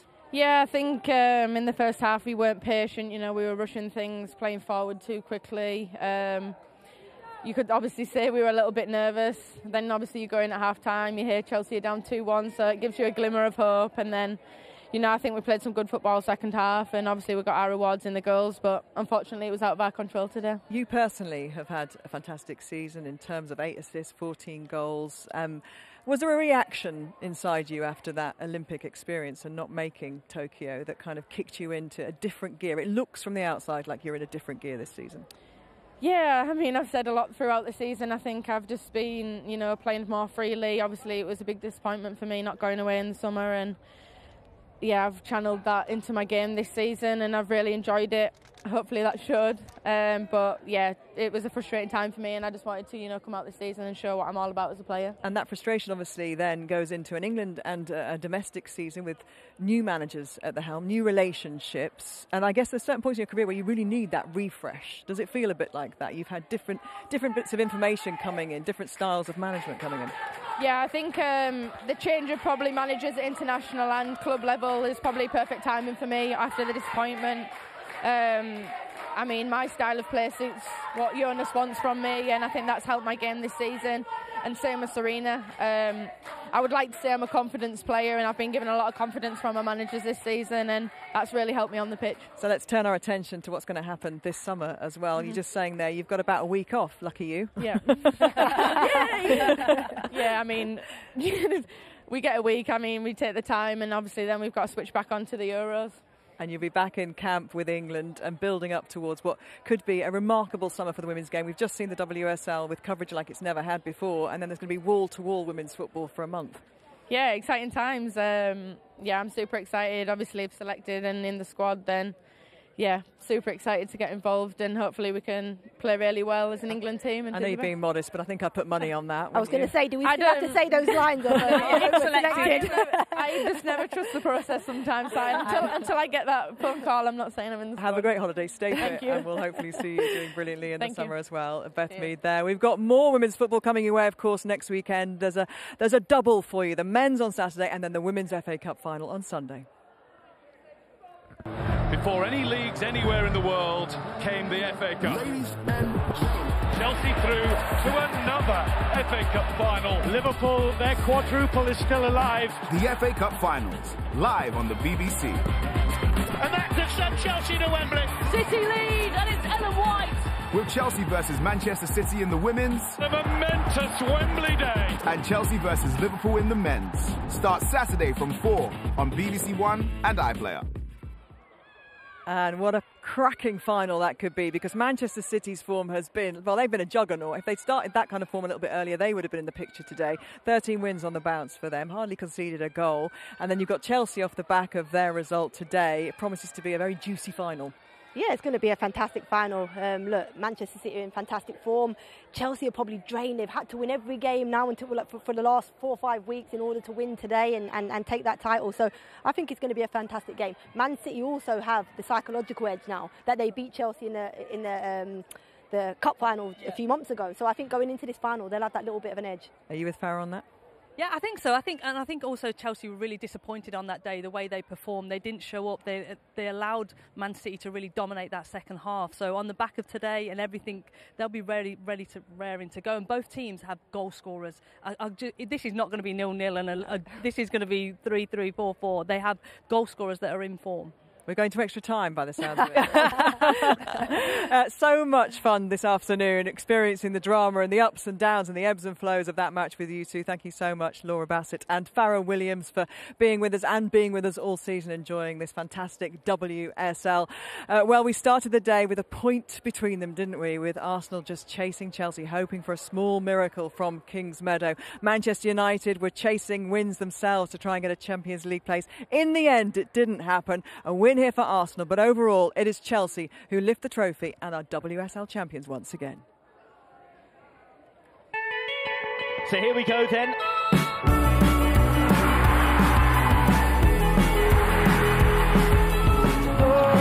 Absolutely spectacular! Blackstenius just on and scored! That may be the one that tips the balance in Chelsea's favour.